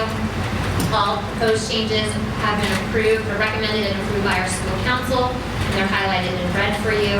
The first is to update our GPA computation with the addition of the accelerated level next school year. The second proposal is to update our cell phone policy to make a school-wide rule that students have to put their phones in the storage bin. It can't really be optional. The third proposal is that students who have discipline hours would not be permitted to attend school dances, socials, or athletic events. We also added a clause in there to try to help with some of the unsportsmanlike behavior we've been seeing at games and events, so that students will be subject to discipline or removal from those events. The next is to change deliveries during the school day. It really just kind of spoke to lunch, but we don't want the iced coffees being delivered in the middle of math class either. So just sort of making that a little bit more broad, or we want students to make DoorDash classes. And then finally, some updates to our student parking, just to make it a little bit more clear. We added the language that we typically have on our registration paperwork. We're going to try to tighten up the expectations, but also make it a little bit more appealing and attractive to our seniors, that they would have sort of right of first refusal in the lottery with the upper lot spots, and then any additional seniors or juniors would have the lower lot spots. We have not had a senior lot or a junior lot since 2012. Can I ask a bit of a clarification on that, Yeah. since I read it? It says August 1st for the lottery for, I believe, the senior lot, then the junior lot to follow. Upper lot and lower lot. Sorry, upper lot, lower lot. And then it says September 1st, essentially, is the September 1st one for anyone that does not have, say, the Anyone- license or anything yet? If either didn't register in time, or they get their license at the end of the summer. Okay. So then we open it back up after. Oh, it's still the end of the summer. So how does a student with a May birthday get a spot? Well, they probably don't. But how do students throughout the year that? So it's You have first come, first served. So anybody after that initial window of opportunity to sign up, just like we do our current practice, it's not a change in practice. If they become licensed, they can apply to park. If we have a spot, they get it. It's first come, first served. Otherwise, unfortunately, our spring babies or our summer babies, they would have to wait until their senior year. We do people wait lists, so there are opportunities if the student transfers, or they lose their parking privileges, or they lose their vehicle, and their parents take their vehicle away. There are certain situations where spots do open up, and then we try to make sure that anybody on the wait list, the seniors on the wait list especially, once the seniors are gone, we let them know. And unfortunately, we don't have enough spots for everybody. Gordon, may I ask one more question about the GPA computation? How will that affect like your upperclassmen next year that did not have the similar weighted grades for freshman and sophomore year in terms of? It won't, because they stay together, like they're the classes, they all have the same GPA. Okay. But when they're applying places and it's, say, 4.4 out of 4.8 instead of 4.5, is it, you know? Right, I guess I'm just wondering the conversion, since it's going to change halfway through their high school. It won't, because they all had the same calculation the last 2 or 3 years. But not within their class, like when they're applying for colleges. Like which GPA will they, you know, like a 4.0 out of a 4.4 is different than a 4.4 out of a 4.8. So I guess. 5.3 is our top, right? And Right. that hasn't changed. Right, that one's for AP. Yeah. Right. So previously, we had the AP honors. Yep. Accelerated was known as our CP1, and then college prep was CP2. I think that's what it's changing to, isn't it? It's going. I think your question is what GPA is going to be reported to colleges as a GPA. Right? Yeah, so we wouldn't send, like, we have to do a specific formula when we send it to colleges anyway. Right. Because every school can have a different computation. So our counselors calculate their GPA based on. I feel like I'm not answering your question though. I feel like I'm confusing myself, but I think what I'm considering is. No one will be harmed. No one's GPA will be Right, a harmed. freshman coming in is going to have a higher GPA if they're taking the accelerated classes than a junior that did not take accelerated but took a college prep that was not as high of a GPA. The college prep GPA would have been the same as now what we would offer for accelerated. So if I was a junior and I took a class at the CP1 level, but then my friend who takes it as a senior at the accelerated level, the GPA is the same. Thank you. Does that help? That, Okay. very helpful. That clarifies. Yes. I'd just like to speak to the cell phone policy. There's a lot of movement nationwide on being more restrictive with cell phones, showing significant reduction improvements for the kids and performance. And I know I asked the same question last time, and you assured me that the cell phone usage is not a distraction within the classroom, nor is it a problem with cheating. I think the move to be a little bit more restrictive is a good move, and I'd support maybe going a little further because of those test results that are out there. But I think your student council, your PTO, and all the organizations that decide how that's handled should roll within the school. There is some significant data out there to do some research on, and anything that can improve the performance of our students, I think is great. There's a lot happening at the state level too, in terms of making the state policy for schools. So Right. I'm curious to see how that plays out. A lot of schools are part of a pilot program now where students have to turn their phones in at the start of the school day to these little locking pocket devices. I think for us, we are our school-wide policy right now is really helpful, right? Kids aren't supposed to be on their phones during class time. But I think by requiring them to turn their phone in to start a class, right? Because there are definitely still some kids who are like, oh, I don't have my phone on me, and then they leave the class, use the bathroom, and they have their phone. Right. So we're just trying to do everything we can to bring these kids in and keep the distractions limited, and keep them focused on learning, and that will help, a lot of things, not just with academics, but with their social emotional well-being. I know you have a parent group that you have to placate also, and I think most of that is, can I reach my student? And again, these little devices are not included in your cell phone policy, Well, correct? they are. They are. They're not supposed to be using their watches. But if there's ever an emergency, they can call the office and we'll track it. And they can still use it during passing time. They can still use it during lunch. I think that was the last one. Yep. Yeah. I think you're Before we go with the policy with regards to a student has an incident or disciplinary incident that they wouldn't be allowed to go to events, you might want to check with the legal team on that to see whether or not that would have special considerations for students with disability, if incidents related to their disability, because that would be exclusionary for students with disability. If it was They would do a related to- manifestation hearing, and then that would determine. But you need 10 days for manifestation. You have to have 10 incidents and 10 suspensions before manifestation, formal manifestation can take place. I'm talking about if a student pops off and swears and does this and does that, oh, you're not going to go to the dance on Friday night. Well, is that legal to do? Have we considered that that behavior may be related to the student's disability? So I would caution that type of policy being included without having legal guidance. So perhaps you could approve the recommended changes pending review by special education legal counsel. Any other discussion about the student handbook changes? Do we have a motion to accept those changes pending review of the student discipline by special education and legal counsel? So moved. Have a second? Second. Any further discussion? Seeing none, all in favor? Aye. I'm gonna vote no. Doesn't need a discussion. No, I would no. All right. All right, and then we have a proposal from Mr. Swanson, our athletic director. A copy of this is in your folder. We would like to propose the establishment of a structured summer strength and conditioning program for Silver Lake student athletes that would be supervised by our trainer.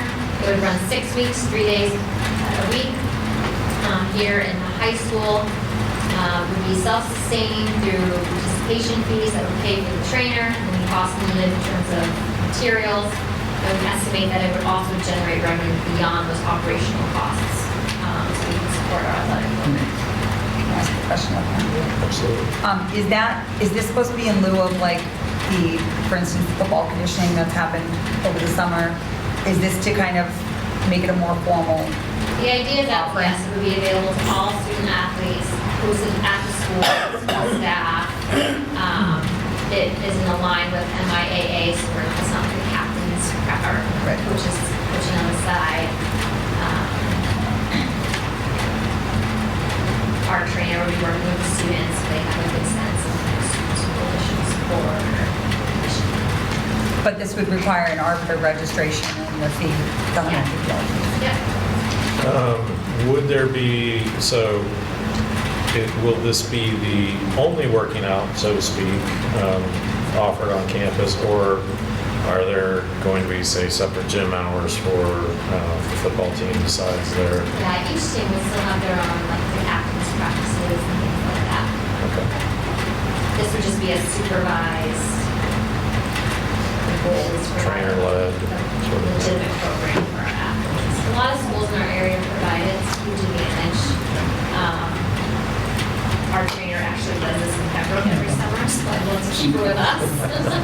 Train our own athletes. In the off-season, just need your people to improve. All right, any further questions or discussions about that?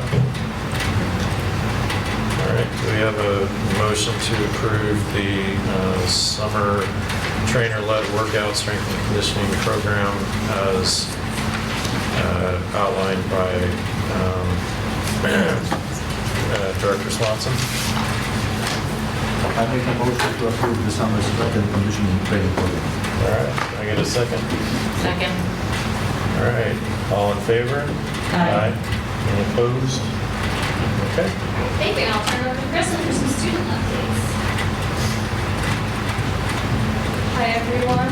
I'd again like to congratulate Olivia and a bunch of other art students also got not just best in show, which is amazing, but best painting, best photograph, best print, a bunch of stuff like that. It's really good to see everyone in the art department got a bunch of awards today, which is really cool. So coming up next week, we have Spirit Week. We decided to do one in April. So we have Y2K Day, Jackie Robinson Day on Wednesday, which is our main focus. Did you say Y2K Day? I feel so old. So old. Yeah. Are you gonna run Office Space on a loop or something? That's the best movie ever, but they did it at They the probably haven't seen it. Who hasn't seen Low-waisted it? jeans, cheetah print. We did not wear high waisted. Yeah, whatever the word I know. That's me. So we're doing Y2K Day, Jackie Robinson Day, which we're trying to encourage teachers to bring the students outside to play, catch if they want to. And if your teacher does that and photographs it and sends it to the student council on Instagram, then you're going to be put in for a raffle to get culinary lunch, which would be really cool for the class that wins that. Then we have Tacky Tourist Day and Senior Spotlight, so a bunch of classics. Do you really need a prize for Y2K? The person who comes as Bill Lumber with the suspenders and things. I mean, They're all going to be Britney Spears. Yeah. Right? So the prizes actually, on that note, what happens is when it's your work present, you're going to be put into a pool, and they're randomly going to select one student every day to get called down. I think they're doing their student ID, so their name isn't called out the blue, and then they get sent down to the office. Then if they're dressed up, then they get a $100 Visa gift card. And if they're not dressed up, then they just don't get it, but it goes to the next person. So then it's $200 for the next person, and $100 for the next person if the next person doesn't dress up. So we're hoping that encourages a lot of people, especially because it's random, to dress up. We're doing a pep rally too that week, so we have a lot going on for Spirit overall next week. Tomorrow we have CMAS. Layla Bologna is running for a representative, which we hope she wins. We're all voting for her. I hope she does well. We have the breakfast food election, which I'm very involved in. Vote chocolate chip pancakes for it's in government and politics. chocolate chips do not belong in pancakes, Kristen. But you were raised better than that. Apples, those are great in pancakes. Chocolate chips are not. Apples are good in pies. Apples are good in pies, they are I great feel in like pancakes. chocolate chips are pretty good. Both sweet, but over bacon, egg, and cheese for sure. Syrup on chocolate chips is nasty. And to like talk to the Laker blog, it's been super helpful for like teachers and students. I've talked to like my math teacher and even like my art teacher about it, and it's just super helpful to have extra time that's like more hands-on, because sometimes what happens is like the day before a test or something, everyone's after school trying to get help from that one teacher, so there's like 30 kids. So it's nice to have, maybe if like the Laker block it's 20 kids, and then after school too, you can still stay after and there's still that opportunity. So I think so far it's been just great. So I'd consider doing that next year. So that's why on that. Thank you. And that concludes the high school report. Thank you. All right, Sarah, you're up. Thank you. Sorry, I just scrolled all the way to the bottom of my notes. Financial report. We last met on March 6th, and on March 11th, I received a prior fiscal year bill for McKinney-Vento Transportation, and on April 3rd, I received a prior year bill for an insurance deductible. These two bills totaling $17,886.62 need to be paid out of E&D. So seeking permission to do that.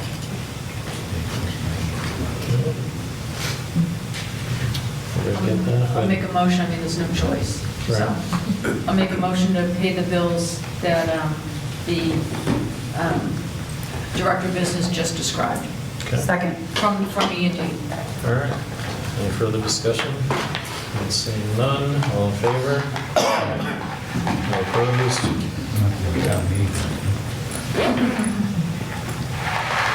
So moving on to the financial report that is put in your, in the network drive for you.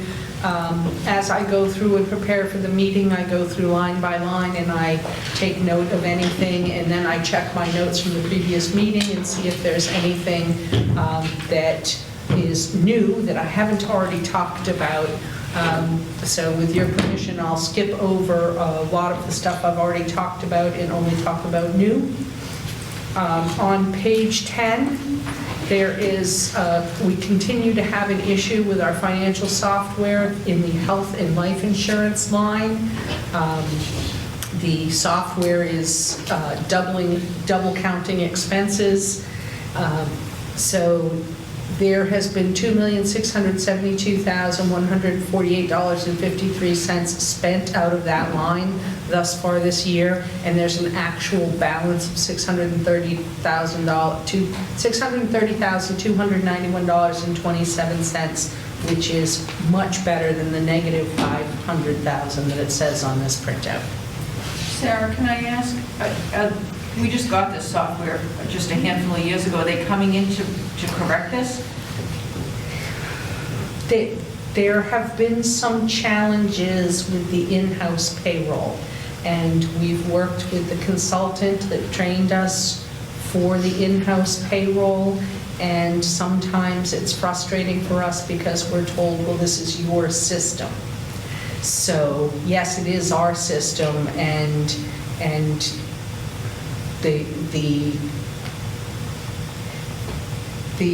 when payroll is run, it's basically taking money out of an account, not really, but it's subtracting it out in the software, and then the bill comes from Mayflower Health and we pay the bill, and so it's getting subtracted out multiple times.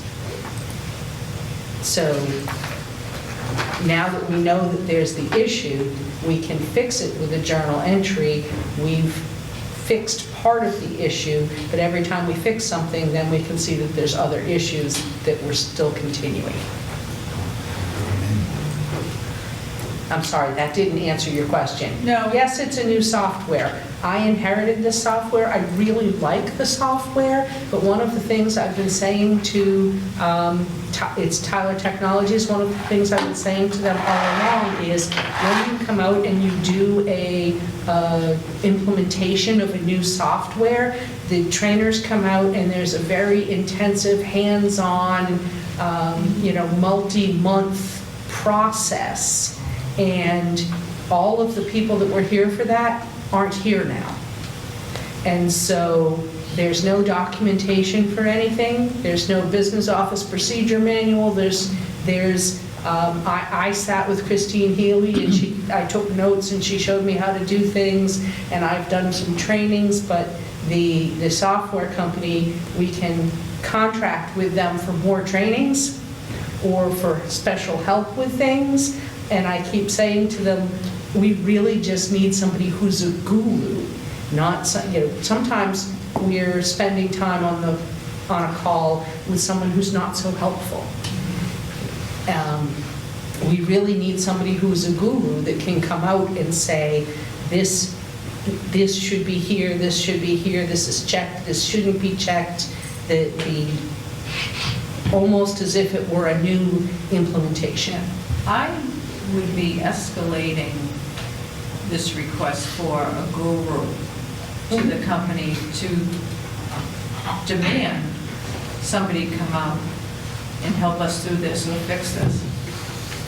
And part of the issue is that different things about this account have unfolded. So we first found an issue with this account last April. And so we find something new every day.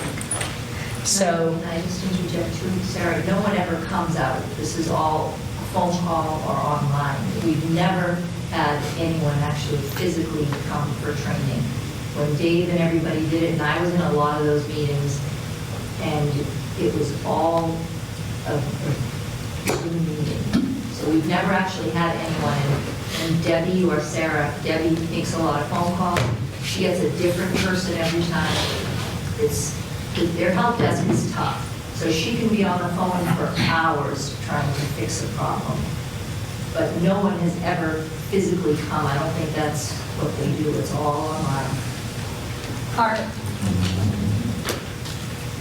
I mean this respectfully, is it possible that this is like user error because essentially the program was not trained properly amongst the employees that are using it? That maybe there's a command that every time you click one line, the other lines go away? Or is it possible that things are just being moved around because it's being manually entered? Yeah. That is completely possible, but nobody has been able to guide us in how to fix it. How to correct it. And it's been over a year now. Well, we can't be the only ones using this software. It's a neighboring school system that could lend us somebody for a few hours. Tyler has user groups, which for like different facets of their, so I do a lot of interfacing with people who use it. However, respectfully, they are a big business, and some of the help that we get from other districts we're so very unique, and I don't mean to say we are, but it's 4 different budgets, it's 4 different, so even the help, even in personnel, helpful, but I also find sometimes we're on the cutting edge.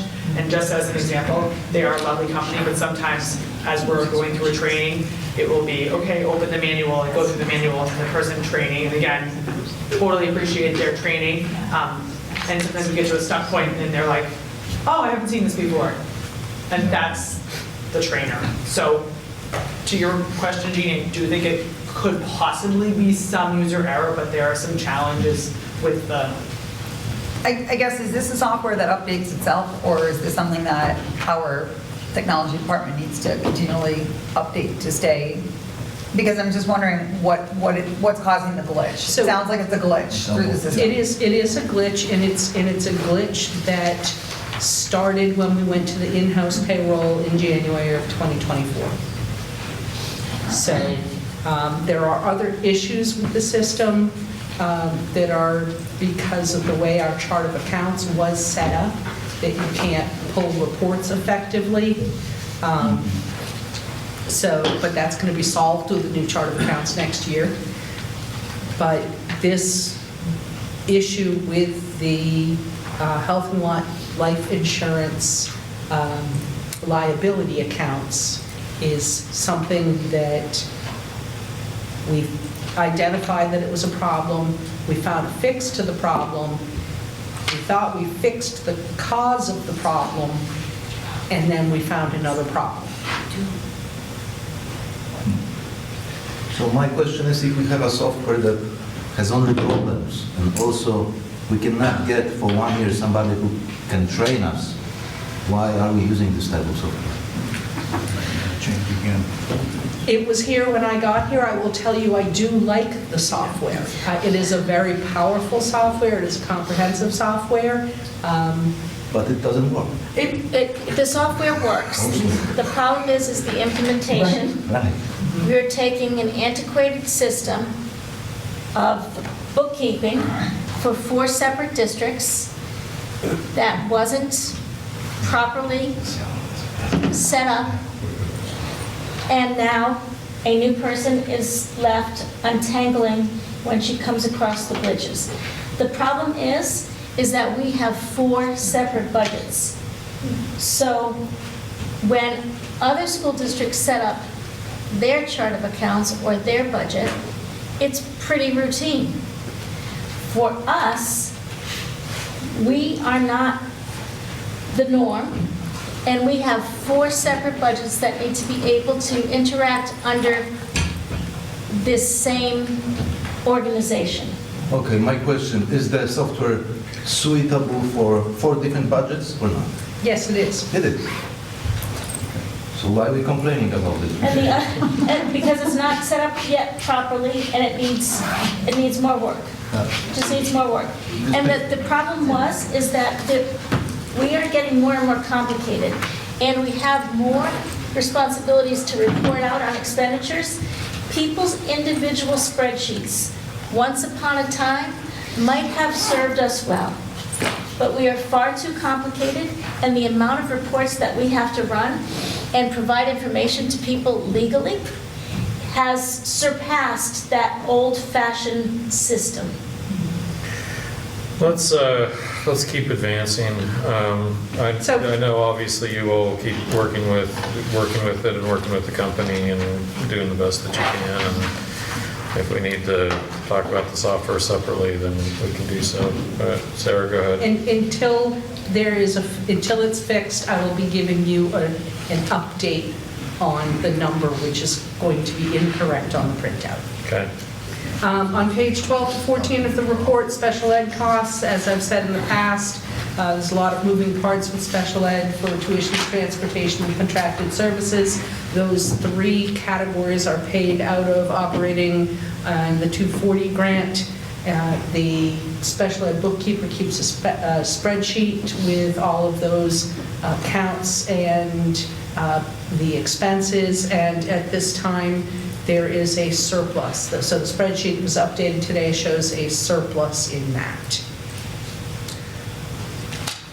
Moving on to grants, donations, and awards. So Chapter 44, Section 53A of Mass General Law says that the school committee the school committee has to accept grants and donations in order for us to spend them. So we have a report for you from the accountant with a $500 grant for the Mass School Library Association, $5,940 from Good Nation for the Investigating History grant, and $10,600 for the volleyball donation. I believe we also had the life sciences grant as well. I will add that to the list. We've already accepted the volleyball one. Yeah, it'll be on the list next month. Okay, so we'll vote that one next month. We'll vote these right now. Okay. Is that what you want? Is that what you're looking for? So this sheet is going to be very helpful for the auditor when he comes in, and for me when I do the end of year report. Doing the end of year reports this year, it was a scramble trying to find out where's all the money that came in. We're going to have all the money that came in all on one sheet. Okay. So if you could vote what's on here, and we will add the new things for the next meeting. Okay.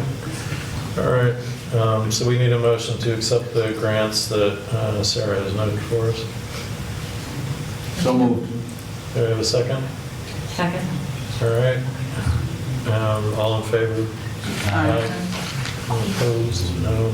Okay.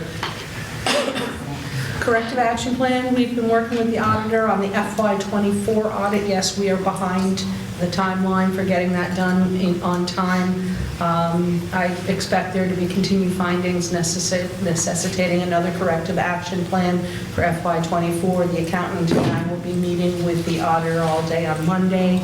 Hopefully, we'll make a lot of progress on Monday.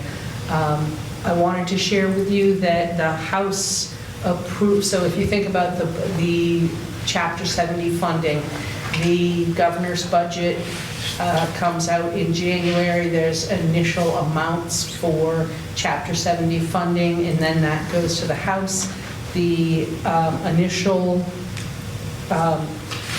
transportation, regional transportation reimbursement from the state, from the governor, was $795,726. The House voted to fund regional transportation at 100%, which would give Silver Lake $1,151,117.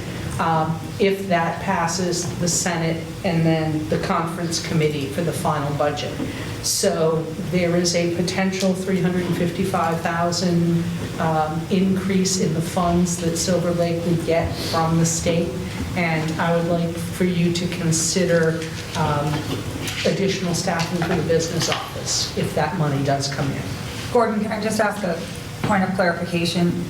This money's going specific to Silver Lake, but if we were to approve something, then it's going to increase the assessments of the towns, right? Or, I'm just trying to figure it out. Like, it's a $355,000 increase in revenue. But potentially we don't have to use all of that E&D, which would lessen the assessments to the town from the regional budget. Is that correct?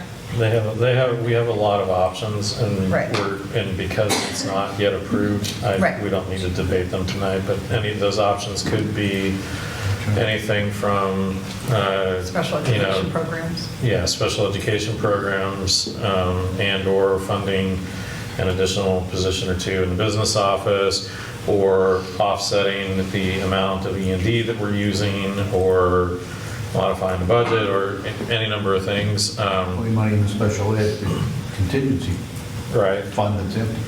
Right, so there's any number of things it could go to. It's probably worthy of a robust debate. It's really not agended for this, other than the fact that it's, a possibility, and I think it's fair for Sarah to raise it, but I don't think we need to deliberate terribly far on it tonight, but we can put it on the agenda. Assuming that it gets approved, we can put it on the agenda for discussion at the next meeting. Could I, just a point of order, is this a shared cost? That is an admin position? Well, it would depend on how we...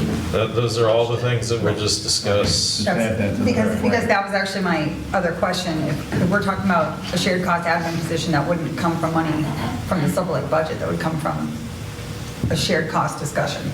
Right. Yeah, it's all a discussion that's theoretical until they approve it. So, I'd just like to say I do support the admin position being funded. Okay. The last thing I have is a circuit breaker. Silver Lake has not had a circuit breaker revolving account because Silver Lake has never had a need for a circuit breaker revolving account. So I'm just seeking your permission to open a special education reimbursement fund. We will call it a circuit breaker revolving account. And I need the school committee's permission in order to carry over funds in it from year to year. How is it initially funded? With any surplus at the end of the year, right? This is not an emergency stabilization fund. This is the circuit breaker account, which is new for Silver Lake. So Dr. Panarisi's office applied for extraordinary relief for reimbursement for the current year. And if we're approved, we'll have money coming in, and we don't currently have an account to put it in. So this would just create an account for extraordinary relief.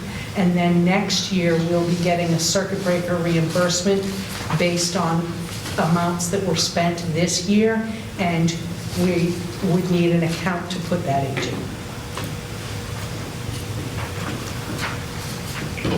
Any further questions about that? So we need a motion to create a, I can just clarify a little bit more. So we could never claim to get reimbursement for out-of-district students because the out-of-district students went back to their home original towns. Now that we have 7 pre-K and 7 through 12, plus kids out of district, now we're eligible to put in the circuit breaker claims, but we need someplace to put that money. We don't have a place to put the money. Once the claims do come in, they're paid for. so we need a motion for the creation of a circuit breaker revolving account. So move. Can I just ask one more point of clarification? Isn't that a reimbursement though? So it's money already spent, so why would it go into an account other than the general operating budget? Because that is the directive of circuit breaker, of you take the money from the state and you put it into an account, and there's only certain things you can spend it on. Right, It's but I'm very- saying, but I guess my question is when we pay for special education costs upwards of $52,000, we're receiving some kind of reimbursement, but that's not coming back until the following year. Yes. So why are we now taking that money that we've already spent and put it into an account for approved expenses? That to me sounds like it's not going to be reimbursing our budget. Like, we're always going to be working 2 years behind if we're putting the money away. You can never reimburse the previous, so for example, in Kingston paid money in FY '23 for out-of-district tuitions and received money in FY '24 to assist with the budget. Kingston pays that out of the circuit breaker revolving account, which is pretty standard and was set up pretty much everywhere. Except for Silver Lake. Except for Silver Lake.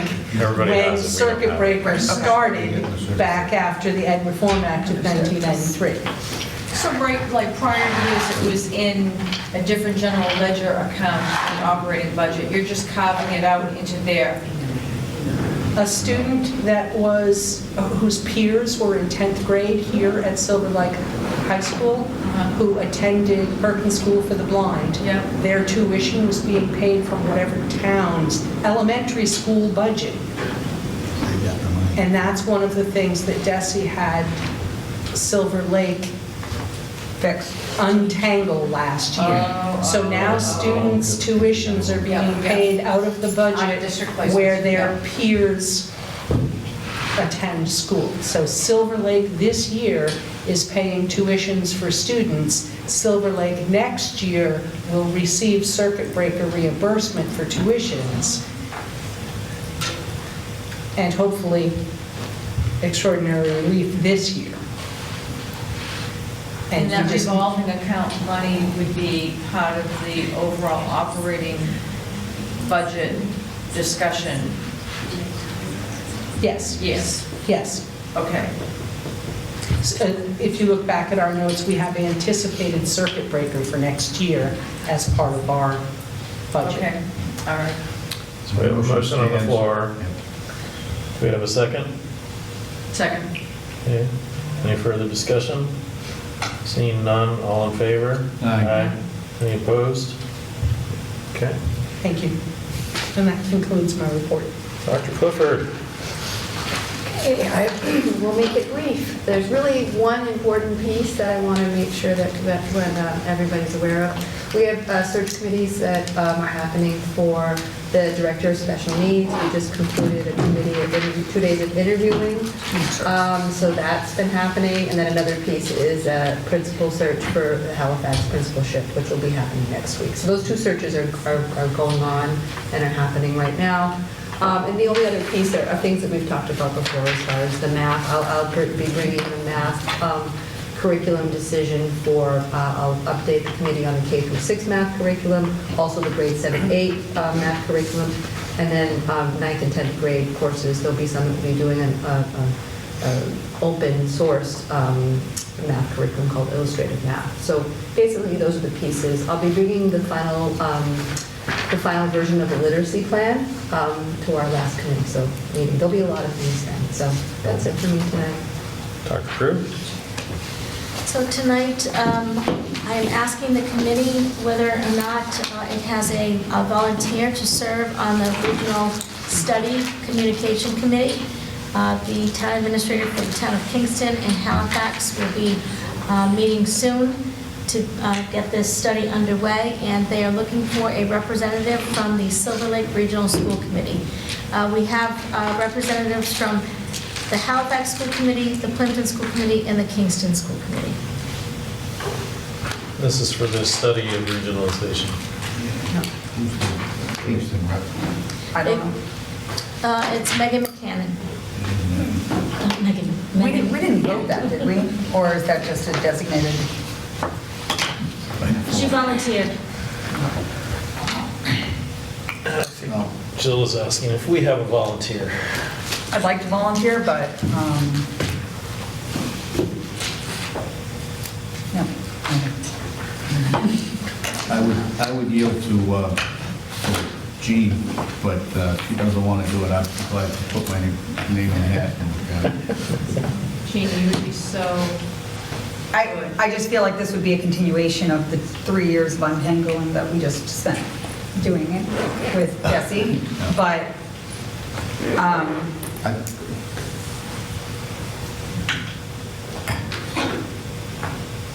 Well, I've had the opportunity to see a lot of different aspects of Silver Lake in time and years I've put on it. And I have a relatively short tenure left in my term here at the committee, and I certainly can add a few items to the committee's opinion, but I certainly think it's something that needs to be studied. I'm not predisposed one way or the other at this point.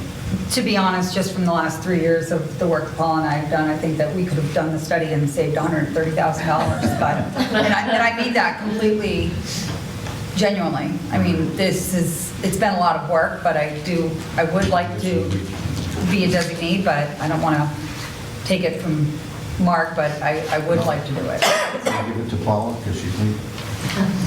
I don't think I she'll would, have if I time. wasn't leaving, I'd love to do it. I've done it 2 other times in the 20 years I've been here. So, Jean, are you volunteering? Is that- I would like to volunteer, but it sounds like Mark is also, so maybe. No, I think I'm Mark only said there. you would volunteer no? if you don't do it. Oh, 'Cause then you started I would out like, saying- I would like to do it. I just don't want to step on toes, so. Step on toes, Jean. Okay, well, all right, I'll stop.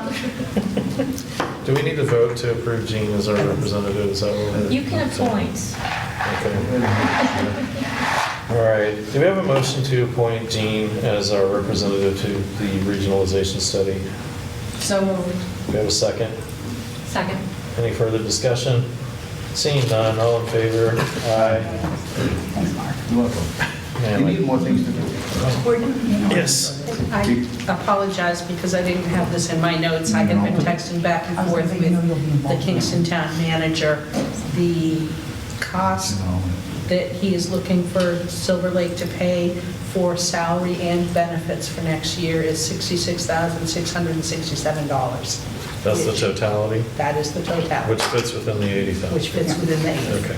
Okay, well, in that case, I will, what was it, 66,000, what was the? So we would just, We're just approving that we're going to cover both the benefits and that, but what are we even approving? I mean, we already have a budget. Right. We're not changing our budget. So we don't have to do. I don't think we need to, I don't think we need to take action. correct. We already have a budget for it. Okay. I'm still concerned we're not going to get this resource officer till the year. I'd just like to go on record and say that. But our understanding is that someone else would be here until the new SRO who's been trained would start Right. in January. Is that correct, Sarah? That's not what the spreadsheet says. I can inquire about all. Okay. All right. I will take care of it. No problem. Okay. Sure. Thanks, Ms. Watt. Dr. Prudy, do you have anything else? That was it. SLEA. Nothing to report tonight. Okay. I thought you were waiting for the report. Thanks for your patience. Oh, no, I just hang out, like hang out. Thanks. This is party time for her. What better way to spend a Thursday night? Thanks for being here. Admin review. I will be sending out, or Actually, Karen will be sending out information to the admin review and to all of the committee members for my annual evaluation. Okay. Semi-annual evaluation. CTE. No update? No update. I don't have any correspondence to report about. We had the legislative agents report in the previous meeting. Is there a further report to make? No, but I've sent that to Karen for the minutes, if you want to include that with both. Sure. I believe that might have been implied there. Okay. Negotiations, I don't think we have anything to report. We're starting with sports now. Yes, we are. Okay. PAC, our rep is out tonight. So I think we're on to policy where we, I think, need to have some votes, if I'm correct. So it's from what Mike Chicane reported in the Kingston meeting the other night, the vote will be to waive the actual reading and to vote to approve a single read per policy BGB for these policies, which I believe Dr. Prue will explain. To remain in compliance, we need to vote these policies tonight while waiving the first and the second read. So ACE was updated to include school meals. That was the change there. As a result of a review that was conducted for our food services. And JKAA and ICFB were both changes, updates that need to be done as a result of our tiered focus monitoring from the state. And Dr. Clifford can give you more detail if you'd like to know what those are in summary. So the first one around the bullying and prevention intervention plan is really an update. There's two things that need to be updated in order for this to be in compliance. The first one is on page 7 of the bullying and prevention plan. It's a student survey. The district will administer a student survey every 4 years to assess school climate and the prevalence, nature, and severity of bullying in schools. That needed to be added. And on page 8, there needed to be information added about the problem resolution system, meaning that it lets parents know what they need to do if they want to communicate to the PRS system, the telephone number, the address, and all of that. So those are the only two things that needed to be added to make this in compliance for the Department of Education. That's that. The second one is around the student restraint. So the student restraint policy needed to be updated. We worked with our attorneys to update the student restraint policy. In particular, what really needed to be added in this highlighted item on page 3 is around if a student is restrained for a period longer than 20 minutes, program staff shall obtain the approval of the principal, and such approval shall be based on the student's continued agitation during the restraint, justifying the need for continued restraint. There needed to be that piece within the restraint policy in order for it to be compliant. Those are the two policies and the two specific areas that had to be added, that has to be approved by school committee, and then I submit this for our corrective action. Okay.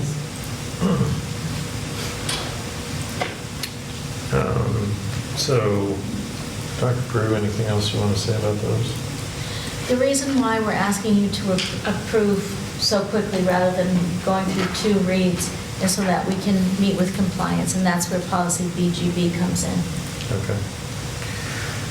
Jean, I think you probably have the best handle on the language to use here. If you can make the motion.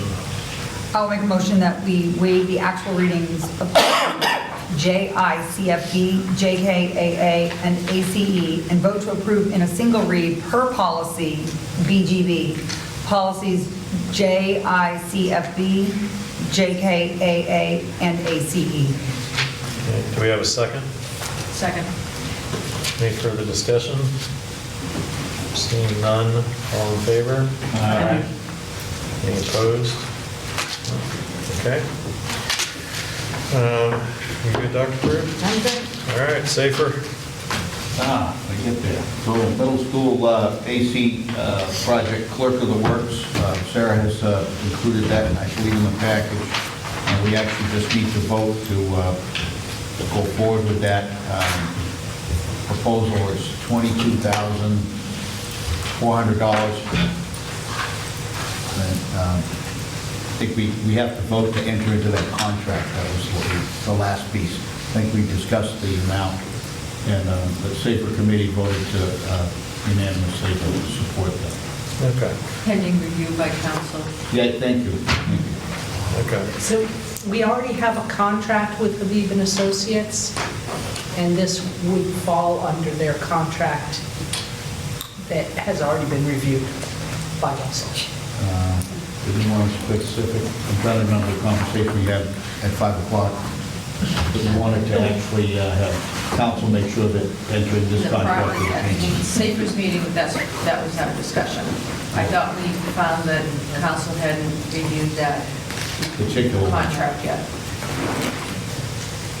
All we have right now is a proposal, Okay. Okay. and the proposal falls within the contract from our house doctor agreement that we have with Habib and Associates. So are you saying we don't need a vote? We don't need a separate contract. Okay. We just need to sign the proposal. Okay. Do we need to vote anything? I believe the larger school committee would need to vote Moving forward. To move forward with the to move project? forward with the... Is this the ESSER fund project, or is this like payments? This is money we're taking out of this year's FY, right, Sarah?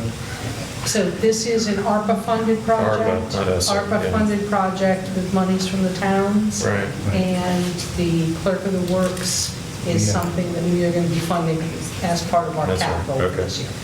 Right. Is it coming out of this year or next year's budget? I'm sorry, next year's capital. Next year's capital. All right. And it is in our capital report budget. All right, so we need a motion to move forward as stipulated. I'll make a motion that we move forward with the proposal that was presented. Okay, do I have a second? Second. Any further discussion? Seeing none, all in favor? Aye. Any opposed? Very good. Mark, anything else for Safer? We have a capital plan proposal that I'm not sure it's in the folder, right, Karen, for the general committee? No, because we just worked on it Right. in Safer prior to this meeting. So in a synopsis, we had authorized $514,000 for our capital plan. We have allocated specifically to the safety needs so far as a priority, but we have some earmarks that Jason's working on for about $113,000 total. In lieu of those not getting approved, we have room in our capital budget to take money back out of some of the things we've funded. And of the $514,000, we have approximately $35,000 of that is sitting in what we're calling a contingency. And what it is, it's funding the bathroom project at the admin building, which has a wide variety of costs based on how the problem evolves to correct. Also replacing just toilets to replumbing a big chunk of the admin building. So that's sort of our contingency funds as we have it sitting right now. $300,000 or so will be going to the envelope to update the schools. Based on the fees that were in the Habib report, there are some savings, but there are also some items that Habib underestimated that will cost us more within that to move forward. We have a couple of vehicles we're replacing, but overall, we have a capital plan that feels functional and we feel comfortable with it going forward. Okay. We'll get to the details next meeting. Have we ever sorted out the shop doors? Yep, they're going to be done in June. All right. Okay. The materials will have to come back on site wherever they pigeonhole them. Mark, anything else? I think that's all. All right, do we have a treasurer's report? All right, got that one next. Okay, we have 19 vendor warrants for a total of $3,112,809.09. We have 2 payroll warrants for a total of $2,008,600.71. for a grand total of $5,153,054.23. Okay. Hope you all got to sign it. Okay. Union 31. We had the meeting tonight, and we voted the schedule tonight. Thank you very much. All right. I don't think we have any other agenda attachments. There is something of an elephant in the room that we should address. I believe town elections are going to be held between now and our next meeting, which I think technically makes this your last formal meeting, Paula. No, for the regional agreement, you got me in May. Till June 1st. June 1st. Okay. You keep her for one more month. We'll have a party. Yep, one more month. One more month. I mean, you're saying so many send-off things. Mike, I'm not going to be here much. We have a secret plan to do a write-in for you. Oh my God, I'm so sorry. I'd just like to reiterate, never say never again. Yeah, no, you're right about that. Yep. Yeah. So we'll see you back soon. All right. Yes. Single signature warrant. Yes, please, go ahead, I'm We sorry. had a large number of expenses that came in last minute without time to get them on the warrants that you signed tonight. So we'll be putting together another warrant, which will go out digitally for signatures next week. Very good. All right, with that, I believe we need a motion for adjournment. So moved. Adjourn. And second, okay. All right, roll call for that, Jen? Yes. Oh, Paula? this is the last meeting. Yeah. Was that no meeting in May? There's no meeting in May. Well, You might have to change it because of the tri-town. I'm probably gonna try to have you back on June 5th anyway. Mark is here and I think it'll be good for, just, because we'll have to reorganize then, right? Yeah. We'll have to reorganize and just have you come back with Mark and we're gonna have a number of new members. So I'll drag you off June 5th. Between 10,000 and 100,000, we can do a quote. Let's finish voting our adjournment here. We had Jen, Paula, Lucas, Mark, Jean, me, I'm a yes, we're adjourned. Exceptions to, we're going to ban some mortar